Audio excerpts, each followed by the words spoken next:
बिस्मिल्लाहिर्रहमानिर्रहीम।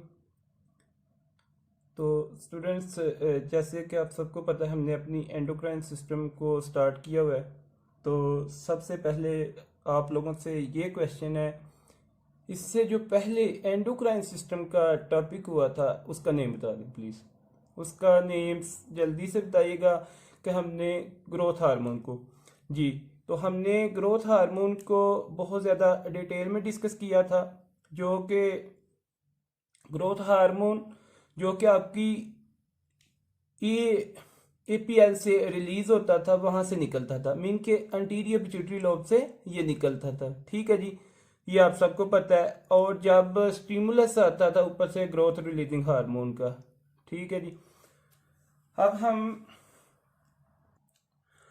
आपका जो इसमें ग्रोथ हार्मोन, इसमें जो आपका मतलब कि हाइपोथैलेमिक हाइपोफिजियल एक्सिस था, जल्दी से आप लोगों ने क्वेश्चन आंसर करने, ताकि हम विद इन 2 मिनट आपका ये जो डायग्राम थी जो हमने ड्रा की थी उसको रिवाइज कर सकें। तो इसमें सबसे पहले आपसे ये क्वेश्चन है कि हाइपोथैलेमिक वर्ड यूज किया जाता है आपके लिए हाइपोथैलेमस के लिए। उसके बाद सेकेंडली जो एक्सिस है उसको हम कहते हैं रिलेशंस के लिए, कनेक्शन के लिए। ऐसे ही है जी। और आपका जो थर्ड वाला हाइपोफिजियल है एंडोक्राइन के अंदर, हम उसको वर्ड यूज करते हैं आपकी पिट्यूटरी ग्लैंड के लिए। अब आप लोगों को जैसे कि पता है कि ये आपका एक कनेक्शन है हाइपोथैलेमस और आपका पिट्यूटरी ग्लैंड का, और ये दोनों जो आपकी चीजें हैं ये आपकी ब्रेन के अंदर पड़ी हुई हैं। और ब्रेन के अंदर किस एरिया में है ये आप लोगों से क्वेश्चन है, ये आप लोग क्लियर कर दें जल्दी से आप लोग ये क्लियर कर दें कि फोर ब्रेन में। इट्स ओके, ये आप लोगों को पता है। ये आपका जो पिट्यूटरी ग्लैंड है, वेरी गुड डॉक्टर अब्दुल मोमिन, आपने क्वेश्चन याद करवाया, गुड गुड क्वेश्चन। ये आप लोगों से क्वेश्चन है कि ये जो आपका पिट्यूटरी ग्लैंड है, कि ये बताइएगा कि आपकी ये एक बोन है उसके अंदर पड़ा हुआ है, उस बोन के अंदर एक कैविटी है। जल्दी से बताएं, पहले तो ये बताएं स्फीनाइड बोन, उसके अंदर जो कैविटी उसका नाम बताएं, जल्दी से उसका नाम बता दें। उसका सेला टर्सिका, सेला टर्सिका एक। अच्छा, उसमें ये बताएं कि आपकी एंटीरियर पिट्यूटरी पड़ी हुई है कि पोस्टीरियर पड़ी हुई है, ये बता दें। उसमें एंटीरियर पड़ी हुई है कि पोस्टीरियर पड़ी हुई है, या दोनों पड़ी हुई हैं, ये बताएं कंबाइनली। सेला टर्सिका के अंदर आपकी pituitary both. It's okay, very good. अब आप लोगों से नेक्स्ट ये क्वेश्चन है कि ये जो आपका मतलब कि पोस्टीरियर पिट्यूटरी लोब है जिसको हम पीपीएल कहते हैं, उसके अंदर कितने हार्मोन आपके ऊपर से सेंथिसाइज होके हाइपोथैलेमस से आते हैं, जल्दी से बताएं। 2 हार्मोन, उनके नाम बता दें। एक तो आप चले आप ADH, it's okay, anti diuretic hormone. Secondly oxytocin. Anti diuretic hormone आपका किससे रिलीज होता है, जल्दी से बताएं। कौन सा न्यूक्लियस आपका जहां से ये रिलीज होता है, ये बता दें। Supraoptic nucleus, it's okay. तो ये 90% आपका करता है सेंथिसाइज वहां पे। अब ये बताएं कि ये जो आपका ऑक्सीटोसिन है ये किससे आता है, कौन से पीवीएन से आता है। इट्स ओके, ये आपका पोस्टीरियर पिट्यूटरी, इसी के साथ आपका कंप्लीट। सेकंड पोर्शन पे जाते हैं हम, एंटीरियर पिट्यूटरी पे। वहां पे ऊपर से 5 हार्मोन आते हैं। ठीक है जी, ये बताइएगा सबसे पहले जो आपका GHRH, आप लोगों को इस पे देखना है, ग्रोथ हार्मोन रिलीजिंग हार्मोन। जब ये स्टिमुलस आपका देता है और ये आता है नीचे, आपके किस एरिया में आता है, पोस्टीरियर में कि इंटीरियर में, जल्दी से बता दें स्टूडेंट। इंटीरियर को पोस्टीरियर, आपके इंटीरियर में। जैसे ये इंटीरियर में आता है वहां पे इसने निकलना होता है। ठीक है जी, तो ये किस फॉर्म में निकलेगा, अब ये बताएं फिर। वहां से किस फॉर्म में, ग्रोथ हार्मोन की फॉर्म में। उसके बाद आप लोगों से ये क्वेश्चन है कि थायराइड जो आपका रिलीजिंग हार्मोन है TRH है, ऊपर से जैसे ही हमने ये बात एक कंसेप्ट की, एक आपका सेंटेंस लिखा था, all releasing hormone are release from hypothalamus, mean कि जितने भी जिसके साथ भी आपका रिलीज आ रहा है वो आपका कहां से हो रहा है जी। ओके, तो अब आप लोग जी, आपसे ये क्वेश्चन है कि थायराइड जो आपका थायराइड रिलीजिंग हार्मोन है जब ऊपर से आता है नीचे, जब आपका ऊपर से आता है नीचे एंटीरियर पिट्यूटरी लोब में, तो वो वहां पे क्या रिलीज करता है, ये बता दें जल्दी से। थायराइड हार्मोन TSH क्या करता है आपका, TSH कहां पे जाता है, TSH किसके ऊपर काम करता है, जल्दी से बताइएगा। TSH आपका किस पे काम करता है, ये बता दें। थायराइड पे, थायराइड से वहां से क्या रिलीज करता है, थायराइड फिर क्या, T3 T4। इट्स ओके, आज इंशाल्लाह इसकी डीपली पढ़ेंगे इसको। It's okay.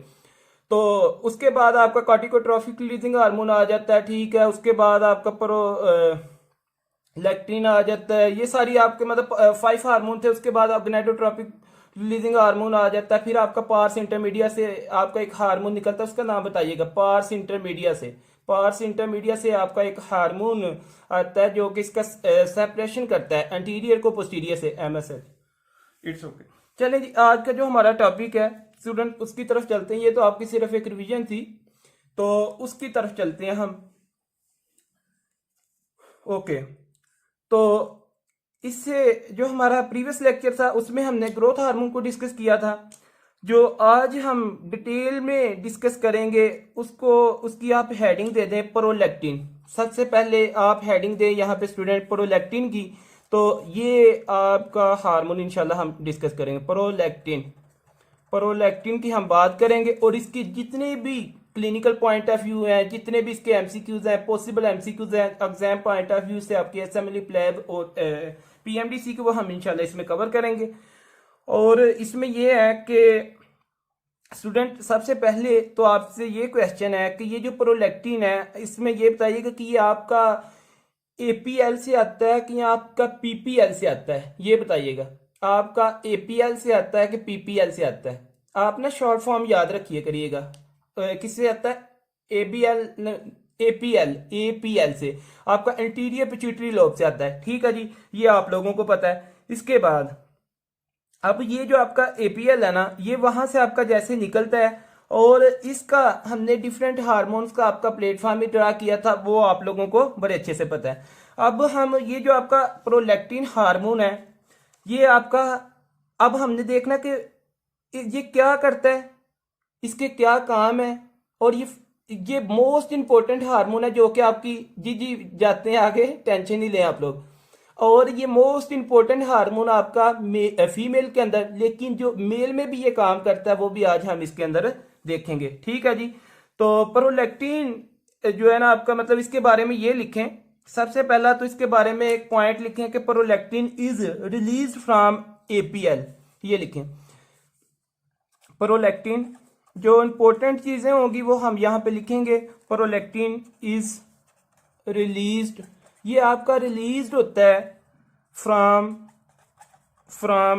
Anterior pituitary, from anterior pituitary gland भी कह सकते हैं आप लोग इसको लोब भी कह सकते हैं, ठीक है स्टूडेंट। ग्लैंड या लोब, इसमें कोई आपको मतलब कि किसी किस्म का नहीं होना चाहिए, नो ऑब्जेक्शन। उसके बाद स्टूडेंट यहाँ पे सबसे पहला एमसीक्यूज है आपका। यहाँ पे सबसे पहला एमसीक्यूज हमने पहले भी आपसे डिस्कस किया था। सबसे पहला एमसीक्यूज अपना पुट करें, जो कि बहुत सारे एग्जाम्स के अंदर ये आस्किंग क्वेश्चन है आपका, तो इसके बारे में पूछा जाता है। एमसीक्यूज के साथ साथ इसका अपना पॉइंट नंबर 2 भी करिएगा।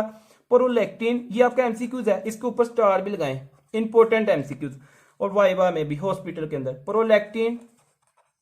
प्रोलैक्टिन इज नेचुरल, ये पहले स्टूडेंट बात की हुई है ना हमने। प्रोलैक्टिन इज नेचुरल कंट्रासेप्टिव, ये आपका क्या होता है, सॉरी, ये आपका क्या होता है, कंट्रासेप्टिव हार्मोन। अब इसका मतलब क्या है वो हम इंशाल्लाह डिटेल में देखेंगे, अभी आपको क्लियर हो जाएगा। क्या बात की है जी, prolactin is natural contraceptive hormone. इसका मतलब ये है कि जो आपका प्रोलैक्टिन है ना, ये नेचुरली बॉडी के अंदर आपका एक हार्मोन है, ठीक है जी। बॉडी के अंदर आपका क्या है, ये हार्मोन है जो कि क्या करता है, प्रेगनेंसी को, हमने पहले बात की है, ये आपका फीमेल के अंदर बहुत ज्यादा इंपॉर्टेंट हार्मोन है। और ये आपका क्या करता है कि प्रेगनेंसी को प्रिवेंट करता है, ठीक है जी। किसको प्रिवेंट कर सकता है स्टूडेंट? प्रेगनेंसी को। Contraceptive is anything which prevent pregnancy.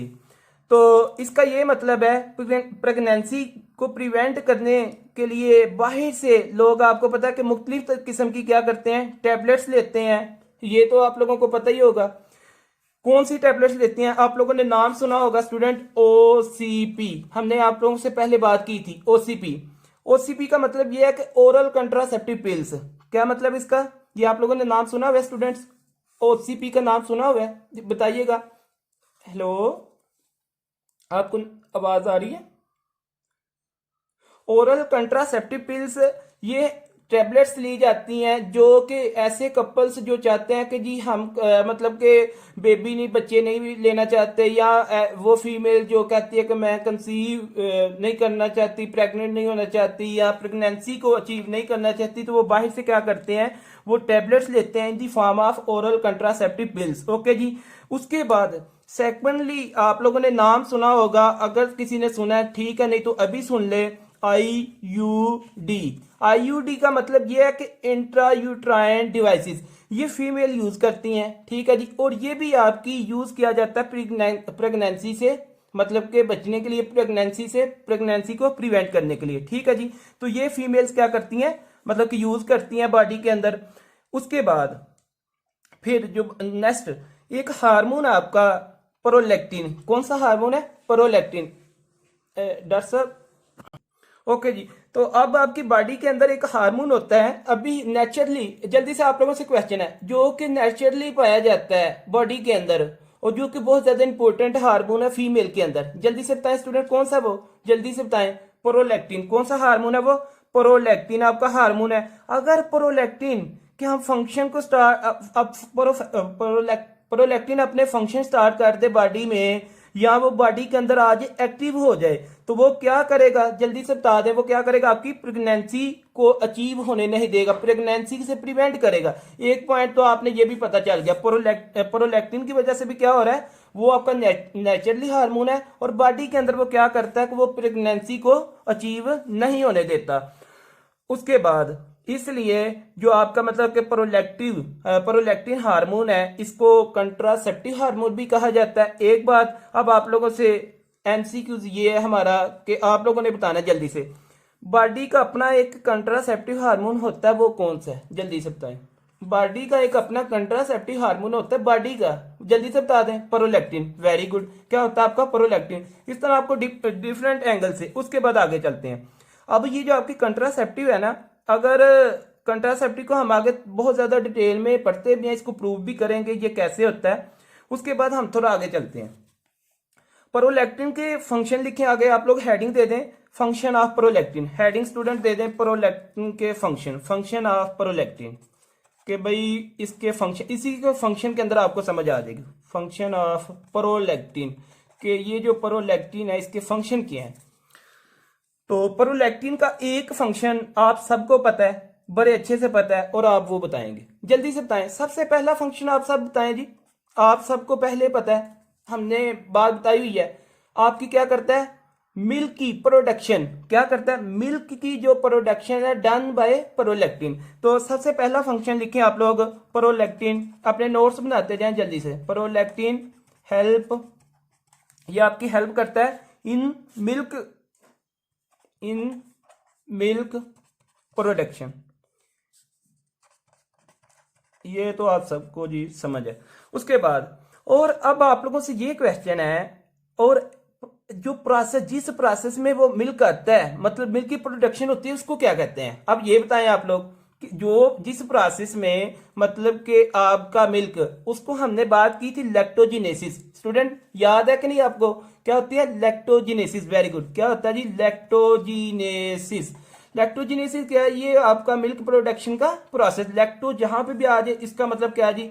लैक्टोजिन 1, लैक्टोजिन 2, हमने ये प्रीवियस लेक्चर में बातें की हुई हैं, तो ये आप लोगों को पता है। इसका मतलब मिल्क। ओके जी, नेक्स्ट। अब आप लोगों से ये एमसीक्यूज है। एमसीक्यू स्टूडेंट्स आपसे ये है हमारा कि milk ejection done by which hormone? ये जल्दी से बताएं। Milk ejection is done by, very good, किससे होती है? आपकी ऑक्सीटोसिन से। ये हमने बहुत अच्छे से बताया हुआ है, और ये आपको हॉस्पिटल के अंदर भी आपके प्रोफेसर से पूछते हैं, ड्यूरिंग सर्जरी बातें करते हैं, ड्यूरिंग सर्जरी आपसे पूछते हैं, तो इसलिए आप लोगों को ये फिंगर टिप पे होने चाहिए, और एग्जाम पॉइंट ऑफ व्यू से भी बहुत ज्यादा इंपॉर्टेंट है। सेकंड फंक्शन स्टूडेंट, सबसे फर्स्ट फंक्शन आपने ये लिखा है, सेकंड फंक्शन की तरफ बात करते हैं जी। सेकंड फंक्शन इसका ये लिखें, ये बहुत ज्यादा इंपॉर्टेंट है कि प्रोलैक्टिन इनहिबिट, ये देखिएगा, ये आप लोगों से पूछना है MCQs. Prolactin inhibit the release of FSH, ये डॉक्टर FSH एंड LH, ये प्रोलैक्टिन क्या करता है, आपका इनहिबिट कर देता है। डेफिनेटली स्टूडेंट कॉमन सेंस की बात उस दिन भी हमने आपको बताया, अभी भी एक्सप्लेन करते हैं। Prolactin inhibit the release of FSH and LH। Female के अंदर जो प्रोलैक्टिन है वो क्या करता है, FSH को और LH के रिलीज को इनहिबिट कर देता है। अगर आप लोगों से ये क्वेश्चन, अगर FSH ना आए ओवरी के अंदर तो क्या वो फॉलिकल जो कि इमेच्योर फॉलिकल है, क्या वो मैच्योर फॉलिकल में जा सकता है? नहीं जा सकता। एक पॉइंट क्लियर। उसके बाद फिर आपसे, अब तो ये MCQ सेशन है स्टूडेंट, MCQ सेशन के साथ इसको कोरिलेट करते हैं। नो, सबसे पहले आपने कह दिया क्यों, नो। नेक्स्ट क्वेश्चन आपसे ये है कि क्या फिर ओव्यूलेशन हो सकती है, ओवुलेशन हो सकती है? जल्दी से बताएं। नो, वेरी गुड, नहीं हो सकती। फिर नेक्स्ट ये क्वेश्चन है, देखें कितने एमसीक्यूज हैं। जब ओवुलेशन नहीं होगी तो क्या प्रेगनेंसी हो सकती है? प्रेगनेंसी किसी किस्म की हो सकती है? नो, नहीं हो सकती। रीजन, इसकी रीजन क्या है जी? रीजन ये है कि भाई ये जो प्रोलैक्टिन है ये आपका रोल प्ले करता है as a contraceptive hormone in body, in female body. Okay student, समझ आई? एक पॉइंट की समझ आई यहां तक? सबको क्लियर है ये पॉइंट? एक, ओके, वेरी गुड। उसके बाद आगे चलते हैं। ये कंट्रासेप्टिव जो है ना, इसलिए फीमेल के अंदर ओवुलेशन को भी इनहिबिट करता है। हमने ये बात की थी, देखें ये मतलब कि ओवरी है, ओवरी के अंदर हमने ये कहा था कि अगर इमेच्योर फॉलिकल है तो ये इसको FSH के लिए अगर जैसे ही हो जाता है, मतलब कि मैच्योर हो जाता है, इसके अंदर ओवम होता है, ओवम के लिए जैसे यहाँ पे क्या होता है, LH आता है, LH की बहुत ज्यादा हो जाता है और ये क्या करता है, इसको रैप्चर करता है, यहाँ से ओवम निकलता है, फिर स्पर्म आता है, इसके साथ फर्टिलाइजेशन ओवुलेशन का ये सारा। ठीक है जी, ये केस था, हमने बहुत ज्यादा डिटेल में किया हुआ है, ये आप लेक्चर सुन सकते हैं। उसके बाद ये जो कंट्रासेप्टिव है ये फीमेल के अंदर ओवुलेशन को इनहिबिट कर देती हैं। जब ओवुलेशन आपकी नहीं होगी, there will be no fertilisation, there will be no pregnancy, that's why prolactin act like contraceptive hormone. It's okay student, यहां तक क्लियर है सबको? ओके, अब आगे चलते हैं जी। फीमेल के अंदर ओवरी में ओवम को रिलीज करने के लिए, अब आप ये बताएं, फीमेल में, फीमेल के ओवरी के अंदर ओवम को रिलीज करने के लिए आपके कौन सा हार्मोन मतलब के चाहिए? आप बता सकते हैं LH, वेरी गुड। कौन सा होता है? LH, luteinizing hormone, very good. तो अगर डॉक्टर साहब आपने बताया, डॉक्टर नहीं, डॉक्टर उजैर, अगर LH इनहिबिट हो जाए, अगर उसी को इनहिबिट कर दिया जाए तो क्या ओवुलेशन होगी? डॉक्टर साहब जल्दी से बताएं। डॉक्टर उजैर, नहीं होगी, वेरी गुड, वहां पे ओवुलेशन नहीं होगी। तो क्या प्रेगनेंसी हो सकती है? फिर ये भी बता दें, क्या प्रेगनेंसी हो सकती है? नहीं हो सकती। तो इसलिए फिर हम ये बात कर सकते हैं डॉक्टर उजैर कि prolactin act like contraceptive hormone, ये बात कर सकते हैं? Yes, very good. अब आ जाते हैं जी, अब नेक्स्ट लिखें थर्ड फंक्शन लिखें स्टूडेंट। ये तो हमने दो बात कर ली है। उसके बाद थर्ड फंक्शन प्रोलैक्टिन, ये लिखिएगा, प्रोलैक्टिन इनहिबिट, ये आपका इनहिबिट करता है स्पर्मेटोजेनेसिस। अब स्पर्मेटोजेनेसिस क्या चीज है? In male. अब आपसे क्वेश्चन, किनसे क्वेश्चन करें? डॉक्टर अदनान से करते हैं। डॉक्टर साहब ये बताइएगा, स्पर्मेटोजेनेसिस जो आपकी, वेरी गुड, ओके, हमने ये पूछना था कि ये मेल के अंदर होती है कि फीमेल के? बहुत सारे स्टूडेंट्स जो है ना वो मतलब के, इट्स ओके, ये आपकी मेल के, मतलब कि क्या होती है कि फॉर्मेशन होती है स्पर्म्स की। ओके जी, तो मतलब कि ये मेल के अंदर आपका स्पर्म प्रोडक्शन में काम करता है। ठीक है जी, एक ये बात है जो कि प्रोलैक्टिन की हम बात करें। फीमेल के अंदर आपके FSH एंड LH की मतलब के फॉर्मेशन करता है, इनको रिलीज करता है, इनको आगे ट्रांसमिट करता है। ठीक है जी, समझ आ गई स्टूडेंट्स?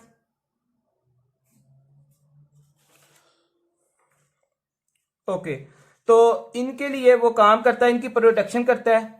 तो उसके बाद मेल के अंदर आपके जो स्पर्म की प्रोडक्शन है वो भी आपका क्या करता है, इसमें भी इसका रोल प्ले मतलब के करता है। ठीक है जी, अगर आपकी, अब आप लोगों से ये क्वेश्चन है स्टूडेंट, जल्दी से बताना है, अगर आपका ओवम आ जाता है, यहाँ पे ओवम तो बिल्कुल ठीक है, फीमेल का सिस्टम ठीक है, अगर स्पर्म ही आपके स्पर्म की प्रोडक्शन नहीं होती तो फिर क्या प्रेगनेंसी फीमेल अचीव कर सकती है? क्या वहां पे नो नहीं हो सकती। क्या ओवुलेशन हो सकती है?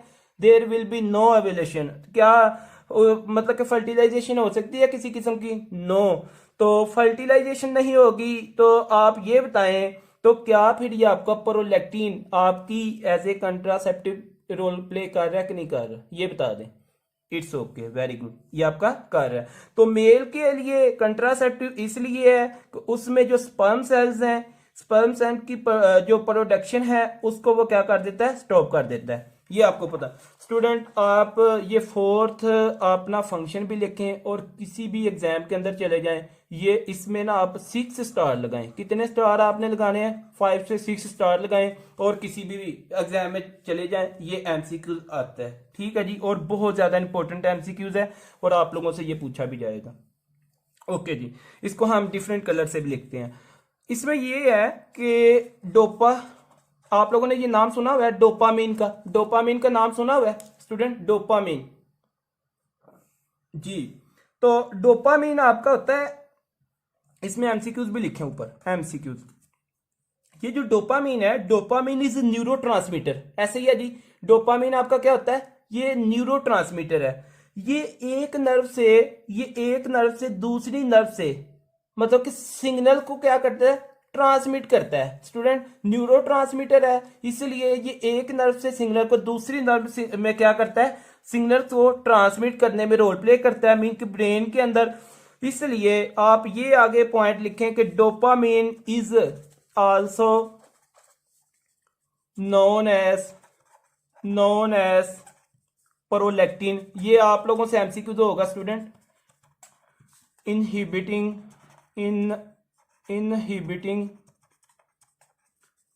फैक्टर। ये देखिएगा, इसको सिंपल फॉर्म में बुक्स में ऐसे भी लिखा होता है, इसको सिंपल फॉर्म में बुक्स में ऐसे भी लिखा होता है PIF। इसका क्या मतलब है? Prolactin inhibiting factor. ठीक है जी। बात क्या की इस सेंटेंस में, dopamine is also known as prolactin inhibiting factor. ठीक है, आपको क्या करता है? सेम मतलब ये है इसका कि डोपामिन आपका जो है, अगर इसका लेवल बॉडी के अंदर इंक्रीज हो जाए, इसका लेवल बॉडी के अंदर ज्यादा हो जाए, तो वो इंक्रीज होने की वजह से प्रोलैक्टिन के रिलीज को क्या करता है? इनहिबिट कर सकता है। इसलिए डोपामिन को हम आपका क्या कहते हैं? Prolactin inhibiting factor. ठीक है जी। मतलब डोपामिन का लेवल ज्यादा होने से कौन सा हार्मोन आपका बॉडी के अंदर इनहिबिट हो रहा है? जल्दी से बताएं स्टूडेंट, जल्दी से। कौन सा हार्मोन आपका? ये किस हार्मोन का? प्रोलैक्टिन का। एक पॉइंट आपका ये क्लियर हुआ जी। इसके बाद चलते हैं, ये एमसीक्यूज है। अब इसका बेनिफिट हमें क्या है? इसका बेनिफिट क्या है इसको समझने के लिए यहाँ पे स्टूडेंट सब एक क्लिनिकल केस है जो कि 10 मिनट के लिए हम उस पर डिस्कशन करेंगे। ऑलमोस्ट क्लिनिकल केस आपका, तो इसके ऊपर हम बात करेंगे। क्लिनिकल केस क्या है? क्लिनिकल केस डॉक्टर नियाब आई हुई है, डॉक्टर नियाब अगर आई हैं तो मैसेज करें जी। Doctor Niyab, it's okay, yes. Doctor Niyab, clinical case ये है कि आपको हॉस्पिटल के अंदर जो है ना गुड गायनाकोलॉजिस्ट माना जाता है। ठीक है जी, एक अच्छे गवर्नमेंट हॉस्पिटल में आपको गुड गायनाकोलॉजिस्ट माना जाता है। और आपके पास पेशेंट आ जाती है, a young female complain of galactorrhoea. सबसे पहले ये साथ साथ लिखते भी जाएं कि आप, ये आपके पास आई है, अ यंग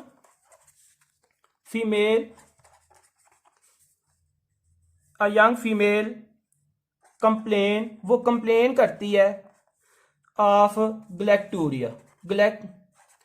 यहाँ तो स्टूडेंट इस तरह करते हैं, ये केस आप लोग लिख लीजिएगा वॉइस से। हम यहाँ पे वो वर्ड लिखते हैं जो कि यहाँ पे इंपॉर्टेंट है। ठीक है जी, जो एक्सप्लेन करने वाले हैं। ग्लैक्टोरिया। अब आपको ये पता होना चाहिए, अच्छा जी, ये जो फीमेल है, ये जो पेशेंट है, एक मतलब कि जवान लड़की थी, वो कंप्लेन के साथ आई कि उसकी कंप्लेन क्या थी कि उसने ये कंप्लेन की कि उसको ग्लैक्टोरिया। अब स्टूडेंट आप लोगों को ग्लैक्टोरिया का पता होना चाहिए, वर्ड सुना हुआ है कि नहीं? आप लोगों ने ग्लैक्टोरिया का वर्ड सुना हुआ है? ग्लैक्टोरिया का वर्ड सुना है कि नहीं सुना? ग्लैक्टोरिया का मतलब ये है, देखिए इसमें लेक्ट आ गया कि नहीं आ गया? ग्लैक्टोरिया। तो इसमें क्या होता है, लेक्ट का वर्ड आ गया, इसमें इसका मतलब ये हुआ कि इसके अंदर something going with milk production. Galactorrhoea का मतलब ये है कि इसमें एक्सेसिव डिस्चार्ज हो जाती है from the breast in female. किसकी, मिल्क की एक्सेसिव डिस्चार्ज हो जाती है, किसकी, कहां से, ब्रेस्ट इन द फीमेल। तो इसके आगे आप लोग ये साथ में मेंशन कर सकते हैं यहाँ पे कि एक्सेसिव डिस्चार्ज, ये बहुत ज्यादा इंपॉर्टेंट और ये बहुत सारे एमसीक्यू ये क्लियर करेगा आपके एक case. Discharge of excessive discharge of milk from female, ये आपका फीमेल ब्रेस्ट। ओके जी, तो ये आपको यहां तक पता होना चाहिए। अभी तक क्या बात किया, young female complain of galactorrhoea mean excessive discharge of milk from the female breast. इसके साथ साथ आपकी ग्लैक्टोरिया के साथ साथ वो फीमेल एक्सप्लेन करती है, डॉक्टर ने आपको कहती है कि डॉक्टर साहब मुझे भी ना मतलब कि एमनूरिया भी है। साथ में क्या कहती है वो मुझे, डॉक्टर साहब एमनूरिया, वर्ड सुना हुआ है एमनूरिया का, एमनूरिया किस किस ने सुना हुआ है, एमनूरिया का मतलब ये है कि absence of menses. Absence of क्या होता है आपका, मेंसेस का क्या होना, एब्सेंस होना। मेंस्ट्रुएशन का मतलब कि उसमें प्रॉब्लम ना, मतलब ये कि वो फीमेल ये भी बात कहेगी डॉक्टर ने आपको कि डॉक्टर साहब मुझे मतलब कि तकरीबन प्रीवियस 3-4 मंथ से मुझे मेंसेस नहीं आ रहे। ठीक है जी, तो एमनूरिया के आगे इसमें आप लोग ये लिख लें कि स्टॉपेज ऑफ मेंसेस, इस तरह कर लें, स्टॉपेज ऑफ मेंसेस। आप अपने याद रखने के लिए ये पॉइंट लिख सकते हैं।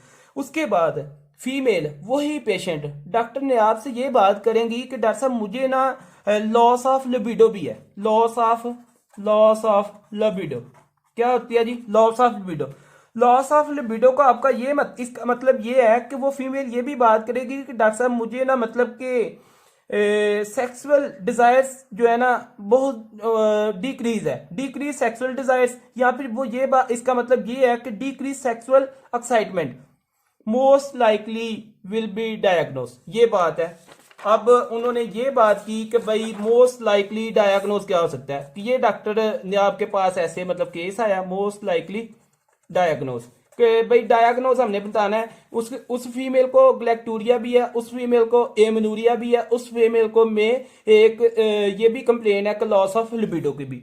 ठीक है जी, पहले तो स्टूडेंट ये बताएं, ग्लैक्टोरिया का समझ आ गई, एमनूरिया की समझ आई और लॉस ऑफ लिबिडो का पता चला, ये बताएं जल्दी से बताएं, हमने आगे मूव करना है। यस, सबको समझ आई है ना, ओके हम आगे मूव ऑन करते हैं। अब इसका जो डायग्नोज बनाने से हम जब आज के बाद याद रख लें, जब भी ये तीनों चीजें आप लोग इसको, पहली बात तो ये इसको फिंगर टिप पे याद रखें, फिंगर टिप पे याद होनी चाहिए आप लोगों के। इसकी रीजन स्टूडेंट ये है कि this MCQs frequently ask in the many exam questions. Okay, तो ये आप लोगों को पता होना चाहिए।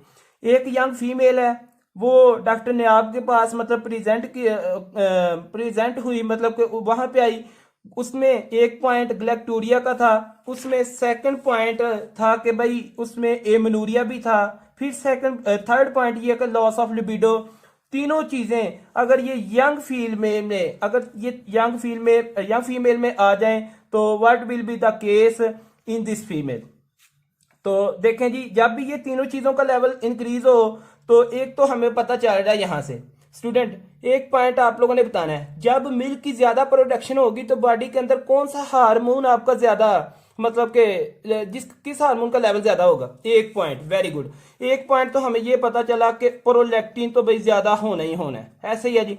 अब आप लोगों से बात ये है, देखें जब प्रोलैक्टिन इंक्रीज होता है, आपसे क्वेश्चन ये है कि जब प्रोलैक्टिन इंक्रीज होता है तो क्या FSH और LH मतलब कि वहां से नॉर्मल काम कर रहे होते हैं, नॉर्मल प्रोडक्शन होती है उनकी, नो, लॉस ऑफ ये मेंसेस भी नहीं सही होंगे, फिर तो ऐसे ही है स्टूडेंट, मेंसेस का भी मसला बनेगा।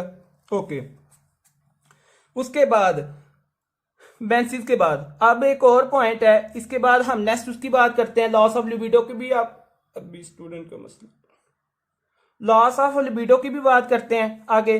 तो देखें प्रोलैक्टिन अगर बहुत ज्यादा इंक्रीज हो जाए ना किसी भी वजह से ड्यू टू एनी रीजन, तो ये आपकी क्या करेगा, मिल्क की प्रोडक्शन ज्यादा करेगा। और मिल्क जब मिल्क ज्यादा होगा तो हम उसको क्या कह रहे हैं, आपकी गलैक्टोरिया कह रहे हैं। मिल्क की प्रोडक्शन का ज्यादा होना उसको हम क्या कह रहे हैं स्टूडेंट, आपकी गलैक्टोरिया।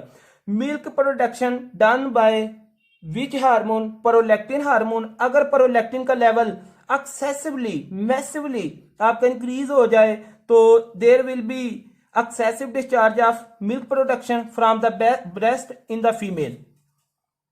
जब इसका प्रोलैक्टिन बहुत ज्यादा होगा तो आपकी मतलब कि जो एफएसएच हैं और एलएच के इसके साथ साथ ये भी इनहिबिट हो जाएंगे। जब एफएसएच एंड एलएच इनहिबिट होंगे आपके ओवुलेशन भी नहीं होगी, there will be no menses. और जब मेंसेस नहीं होंगे तो हार्मोन आपकी डिस्टर्बेंस होगी, हार्मोनल डिस्टर्बेंस होगी। और इसके साथ हार्मोनल डिस्टर्बेंस कौन सी हो सकती है, आप लोगों ने नाम सुने होंगे एस्ट्रोजन और प्रोजेस्टेरोन का। किसका, एस्ट्रोजन और प्रोजेस्टेरोन हार्मोन, ये डिस्टर्ब हो जाएंगे आपके। और there will be loss of libido. क्या होगी, लॉस ऑफ लिबिडो। क्या होगी स्टूडेंट, लॉस ऑफ लिबिडो। अभी पॉइंट समझ आई। जो सेक्सुअल डिजायर्स हैं फीमेल में या सेक्सुअल एक्साइटमेंट है वो भी उसमें नहीं रहेंगी। It is decrease because of disturbance of the female hormones. ये सारा अब यहां पे आपके साथ एक अहम पॉइंट रखते हैं। जब भी कोई चीज अनकंट्रोलेबली, जब भी मतलब आउट ऑफ लिमिट, अनलिमिटेड किसी भी चीज की लेवल उसका इंक्रीज हो जाए तो क्या हम उसको दूसरे लफ्जों में कैंसर की फॉर्म में लेके आते हैं कि नहीं। हम ये कहते हैं कि नहीं कि यार ये कैंसर अनडिविजनल मतलब हो रही है सेल्स की, ठीक है जी, हम क्या कहते हैं जी, उसको हम कैंसर का नाम दे देते हैं।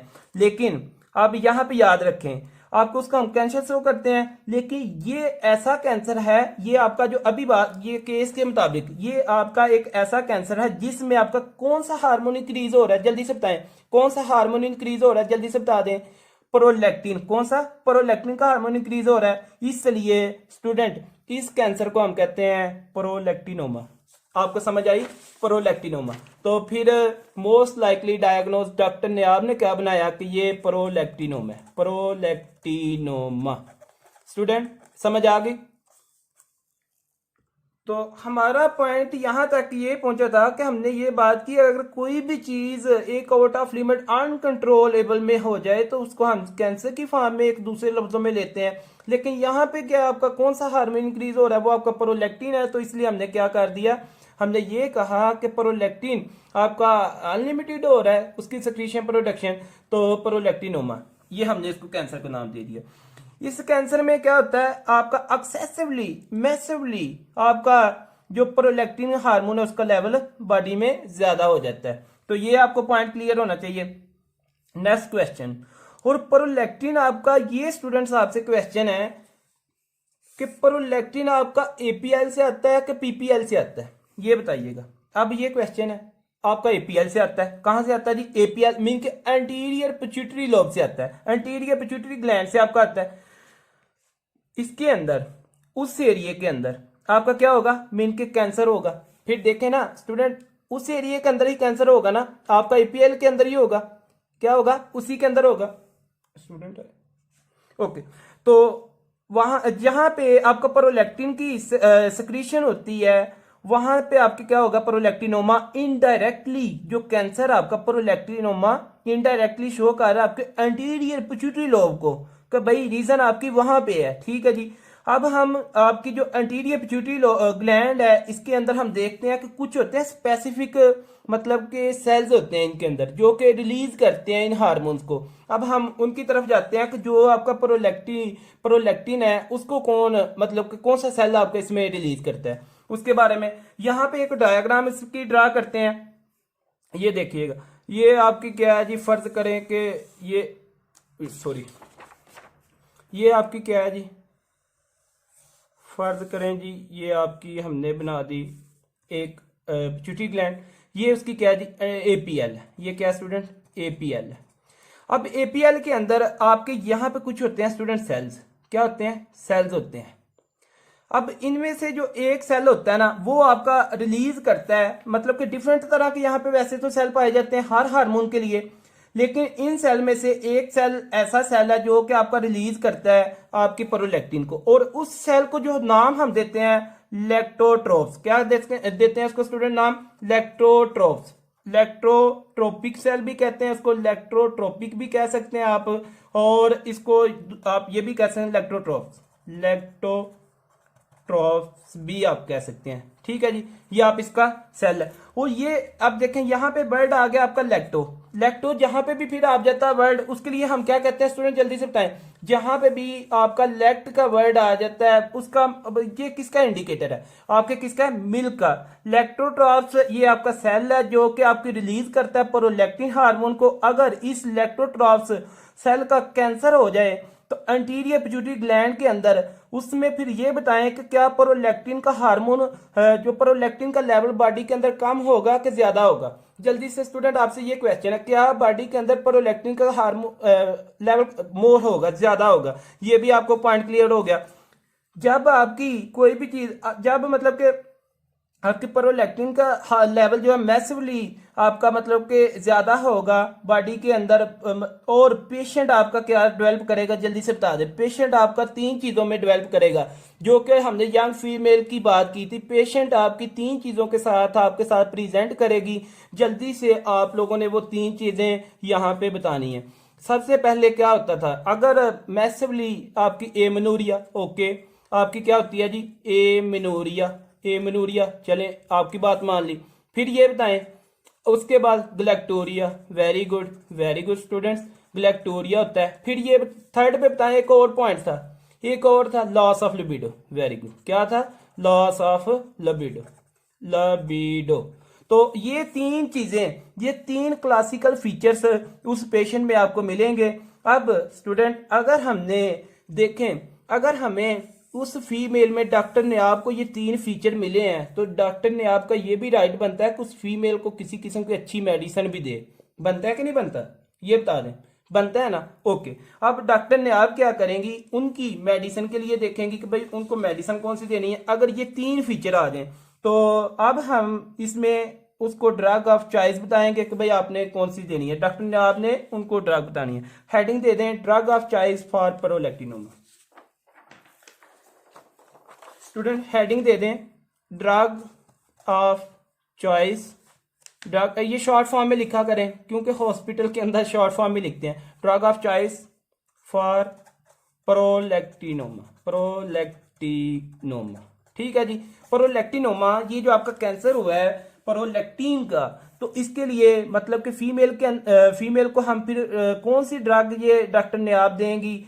ऐसी कौन सी चीज है, ऐसी कौन सी चीज देंगे जिसकी वजह से यह जो प्रोलैक्टिन है, जो आपका प्रोलैक्टिन का लेवल है बॉडी के अंदर, उसमें कम हो सकता है। ऐसी कौन सी चीज? इसका मतलब ये है अब हमने ऐसी कोई चीज देनी है कि जो इसको कम करे। अब आप लोगों से देखें, ऑप्शन ये है। अब आप लोगों ने ऑप्शन में बता देना, अगर तो जिन लोगों ने पहले थोड़ा सा पढ़ा हुआ है। ऑप्शन ये है, सबसे पहला ऑप्शन आता है कि डोपामीन। अभी देखें, पहले बताया है ना डोपामीन का, डोपामीन एगोनिस्ट। स्टूडेंट अभी आप लोगों ने पढ़ा है थोड़ी देर पहले, आप लोगों ने बताना है डोपामीन एगोनिस्ट। उसके बाद एक ऑप्शन आता है सेम डोपामीन आएगा और उसके आगे लिखा होगा एंटा एगोनिस्ट। अब आप ये बताएं कि क्या, अच्छा चलें आपको पहले ये भी बता देते हैं कि एगोनिस्ट का क्या मतलब है, एंटा एगोनिस्ट का क्या मतलब है।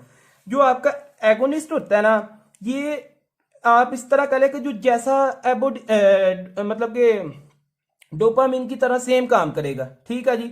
जो आपका डोपामीन है वो उसके जैसे मतलब काम करेगा। जो आपकी ये एंटा एगोनिस्ट है वो आपके डोपामीन के अगेंस्ट काम करेगा। इसके क्या करेगा? अगेंस्ट काम करेगा। तो अब आपने ये बताना है कि डोपामीन वहां पे क्या करता था, प्रोलैक्टिन को। स्टूडेंट आपको बहुत बड़े अच्छे से पता है कि आपकी मतलब प्रोलैक्टिन को इनहिबिट करता था, इसलिए आपको ये पता है कि डोपामीन एगोनिस्ट आपका ऑप्शन है यहाँ पे होगा। स्टूडेंट समझ आई इसकी समझ आ गई? सबको समझ आई है? डोपामीन एगोनिस्ट की सबको समझ आई है? एगोनिस्ट ये आपका वैसे फार्माकोलॉजी का पार्ट है, यहाँ पे हम इंशाल्लाह डिस्कस करेंगे फार्मा में, नो प्रॉब्लम। लेकिन यहाँ पे आज के लिए ये वर्ड याद रखें, बहुत इंपॉर्टेंट है। एगोनिस्ट का मतलब ये है कि जो उस चीज जैसा काम करता है, मतलब कि डोपामीन है एगोनिस्ट जो कि डोपामीन की तरह काम करेगा, और डोपामीन एंटा एगोनिस्ट जो कि डोपामीन के अगेंस्ट काम करेगा। एंटा का मतलब जहां पे आ जाए उसके अगेंस्ट, आप इसके लिए अगेंस्ट लिख सकते हैं। ये आपको पॉइंट छोटे छोटे होते हैं जो बाज़ औक़ात एग्जाम के अंदर बैठे हुए वैसे ही भूल जाते हैं, इसलिए इन चीज़ों को बार बार रेपिटेशन दिया करें। ओके जी, तो आप लोगों के लिए ये कौन सा ऑप्शन हो गया स्टूडेंट, जल्दी से बताएं। फिर हमने 3 फीचर से जो कि आपके एमेनूरिया, ग्लैक्टोरिया और लॉस ऑफ लिबिडो के लिए, जल्दी से बताएं कौन सी ड्रग देंगे, जल्दी से बता दें स्टूडेंट कौन सी ड्रग देंगे। As a good doctor, doctor ने आप कौन सी ड्रग उनको प्रिस्क्राइब कर सकती है, डोपामीन एगोनिस्ट। Very good. अब रीजन उसकी क्या है, रीजन आपको बता दी है कि डोपामीन खुद प्रोलैक्टिन को इनहिबिट करता है, और वैसे भी हमने ऐसी चीज देनी थी पेशेंट को जो कि उसको कम करे, मतलब कि प्रोलैक्टिन का पेशेंट में की बॉडी में इनहिबिट करे, तो वो आपकी डोपामीन एगोनिस्ट। अगर स्टूडेंट यहाँ पे एमसीक्यूज अगर पेपर के अंदर डोपामीन एगोनिस्ट डायरेक्ट ना लिखा हो, आप ये क्वेश्चन कर सकते थे कि अगर डोपामीन डायरेक्ट ना लिखा हो फिर उसके अगेंस्ट उसी के अल्टरनेट एक ड्रग दी जाएगी जो कि डोपामीन एक फैमिली है, इसी की फैमिली से जो सबसे अच्छी ड्रग है ना वो डॉक्टर ने आप देंगी, और उस ड्रग का जो नाम है वो है ब्रोमोक्रिप्टीन। आप लोगों ने नाम सुना हुआ है ब्रोमोक्रिप्टीन, कभी नाम सुना है ब्रोमोक्रिप्टीन का। पेपर के अंदर फिर आपको ये ड्रग का नाम बताएंगे ब्रोमोक्रिप्टीन। एक ऐसी ड्रग है ये जो कि डोपामीन की तरह, मतलब कि डोपामीन के एगोनिस्ट है। अच्छा मुझे ये बताएं, आपको खुद ही बता दिया, अच्छा ये मुझे बताएं कि ये ब्रोमोक्रिप्टीन आपकी एंटा एगोनिस्ट है, डोपामीन के एगोनिस्ट है, जल्दी से बताएं। इसके डोपामीन के एगोनिस्ट है कि आपकी एंटा एगोनिस्ट है? एगोनिस्ट है उसके क्या है, एगोनिस्ट है। क्यों? ये डोपामीन की फैमिली से ली गई है जो कि डोपामीन की तरह ही काम करती है, इसलिए हम इसके एगोनिस्ट ही कहेंगे। ठीक है जी। और डोपामीन एगोनिस्ट जो है वो आपके हमने पहले बता दिया, ये किसी को भी कंफ्यूजन नहीं होनी चाहिए, वो एक तरह की फैमिली है, उसकी फैमिली के अंदर से एक बहुत सारी डिफरेंट ड्रग्स पड़ी हुई हैं, और जो डोपामीन जैसी काम करती है ना बिल्कुल एग्जैक्ट सेम, वो होती है ब्रोमोक्रिप्टीन। तो मोस्ट इफेक्टिव जो ड्रग है वो आपकी स्टूडेंट ये होती है। अब देखें एमसीक्यूज, आपसे स्टूडेंट एमसीक्यूज हैं, चलें हम आपको खुद ही मतलब बता देते हैं। नंबर 1 पॉइंट, ये आपकी कॉमन ड्रग ऑफ चॉइस है, किसके लिए ये आप लोग बता दें। ये कॉमन ड्रग ऑफ चॉइस है ब्रोमोक्रिप्टीन के लिए। क्वेश्चन नंबर 1, चले जल्दी से बताएं, bromocriptine common drug of choice किसके लिए, हमने किसके लिए यूज कर रहे हैं स्टूडेंट, जल्दी से बताएं। प्रोलैक्टिनोमा के लिए। किसके लिए यूज करें, प्रोलैक्टिन का जो लेवल उसको कम करने के लिए। सेकेंडली ये जो आपकी ब्रोमोक्रिप्टीन है, ये बताइएगा कि ये डोपामीन के एगोनिस्ट है कि एंटा एगोनिस्ट, जल्दी से बताएं। डोपामीन के आपके क्या है, एगोनिस्ट है। Very good. फिर थर्ड क्वेश्चन ये है, यहां पे ऐसे इसको नोट आप कर लेंगे ना, तो थर्ड क्वेश्चन ये एमसीक्यूज आता है स्टूडेंट, ये एमसीक्यूज इसका कि डोपामीन आपका इनहिबिट करता है, inhibit the release of which hormone, जल्दी से बताएं। Dopamine inhibit the release of which hormone, जल्दी से बताएं। प्रोलैक्टिन। तो आपका डोपामीन की ये उसी फैमिली से है ब्रोमोक्रिप्टीन, तो फिर ब्रोमोक्रिप्टीन आपकी क्या करती है, ये भी आपकी इनहिबिट करती है किसको, प्रोलैक्टिन को। Very good. ये आपके 3 स्टूडेंट एमसीक्यूज हो गए इसी ब्रोमोक्रिप्टीन से, ये आपको नहीं भूलने चाहिए। ठीक है जी, एमसीक्यू सेम आएंगे ऐसे ही। और ये सारे अच्छा मुझे ये बताएं कि स्टूडेंट जब हम ब्रोमोक्रिप्टीन देंगे उस फीमेल को, डॉक्टर ने आप उस फीमेल को ब्रोमोक्रिप्टीन देंगी टैबलेट्स, तो क्या उसके बाद टैबलेट लेने के बाद उसके सिम्टम मतलब के वर्सन करेंगे कि कम होंगे, वर्सन का मतलब होता है ज्यादा, और जल्दी से बताएं कम होंगे। Very good. उसके सिम्टम जो होंगे ना वो ठीक हो जाएंगे और नॉर्मल अपनी कंडीशन में आ जाएगी। ओके जी। तो नेक्स्ट स्टूडेंट ये था, this is all about prolactin hormone, और that is more than enough. बाकी आप करना चाहें तो कर सकते हैं, इसके जितने भी पॉसिबल आप एमसीक्यूज है। बाकी हम जो आपका प्रोलैक्टिन है गायनी ओप्स के अंदर हम डिटेल में करेंगे, और भी मतलब कि गायनी ओप्स में काफ़ी चीज़ें आ जाएंगी। और भी ये जो फार्मा की हम अभी हमारी पैथो की क्लासेज होनी है, क्योंकि ये अभी फिजियो की क्लासेज हैं, और आपकी इंशाल्लाह फार्मा की क्लासेस अभी इसकी होनी है, ठीक है जी। ये आपकी सिर्फ फिजियो अभी हमने की है जी जी, इस मीटिंग के बाद इंशाल्लाह। ओके, तो स्टूडेंट नेक्स्ट हेडिंग दे दें, नेक्स्ट हेडिंग दे दें थायराइड हार्मोन का इंट्रो जितना भी होगा वो हम करेंगे इफ पॉसिबल। जी जी, क्लास के बाद देखें। ओके जी, तो स्टूडेंट्स इसके बाद जैसे हमने प्रोलैक्टिन को यहाँ पे कंप्लीट किया ट्रीटमेंट उसका, बाकी ये आपके भी हमने सिर्फ फिजियो पर ही है, मतलब प्रोलैक्टिन की। इसके बाद पहले हम सब हार्मोन की फिजियो कर रहे हैं, उसके बाद इनकी पैथो करेंगे जितने भी हार्मोन है, तो फिर उसके बाद हम इनकी फार्मा करेंगे, ठीक है। लेकिन जो पॉसिबल एमसीक्यूज हैं वो साथ साथ आपको नोट्स में ताकि आप एडजस्ट करते जाएं, इसलिए ये साथ साथ लिखते जाइएगा, ठीक है जी। तो ये ना किसी स्टूडेंट के माइंड में हो कि सर अभी ये तो सिर्फ आपने एक ही ड्रग बता दी, बाकी इनकी क्लासेस होगी मिलकर फार्मा के साथ इसी सिस्टम के अंदर इंशाल्लाह। तो ये आपका 13 लेक्चर 12 लेक्चर्स के ऊपर कंसिस्ट है आपका सिस्टम एंडोक्राइन सिस्टम, ठीक है जी। चलें तो हम आगे करते हैं। आप लोग हेडिंग दे दें थायराइड हार्मोन की।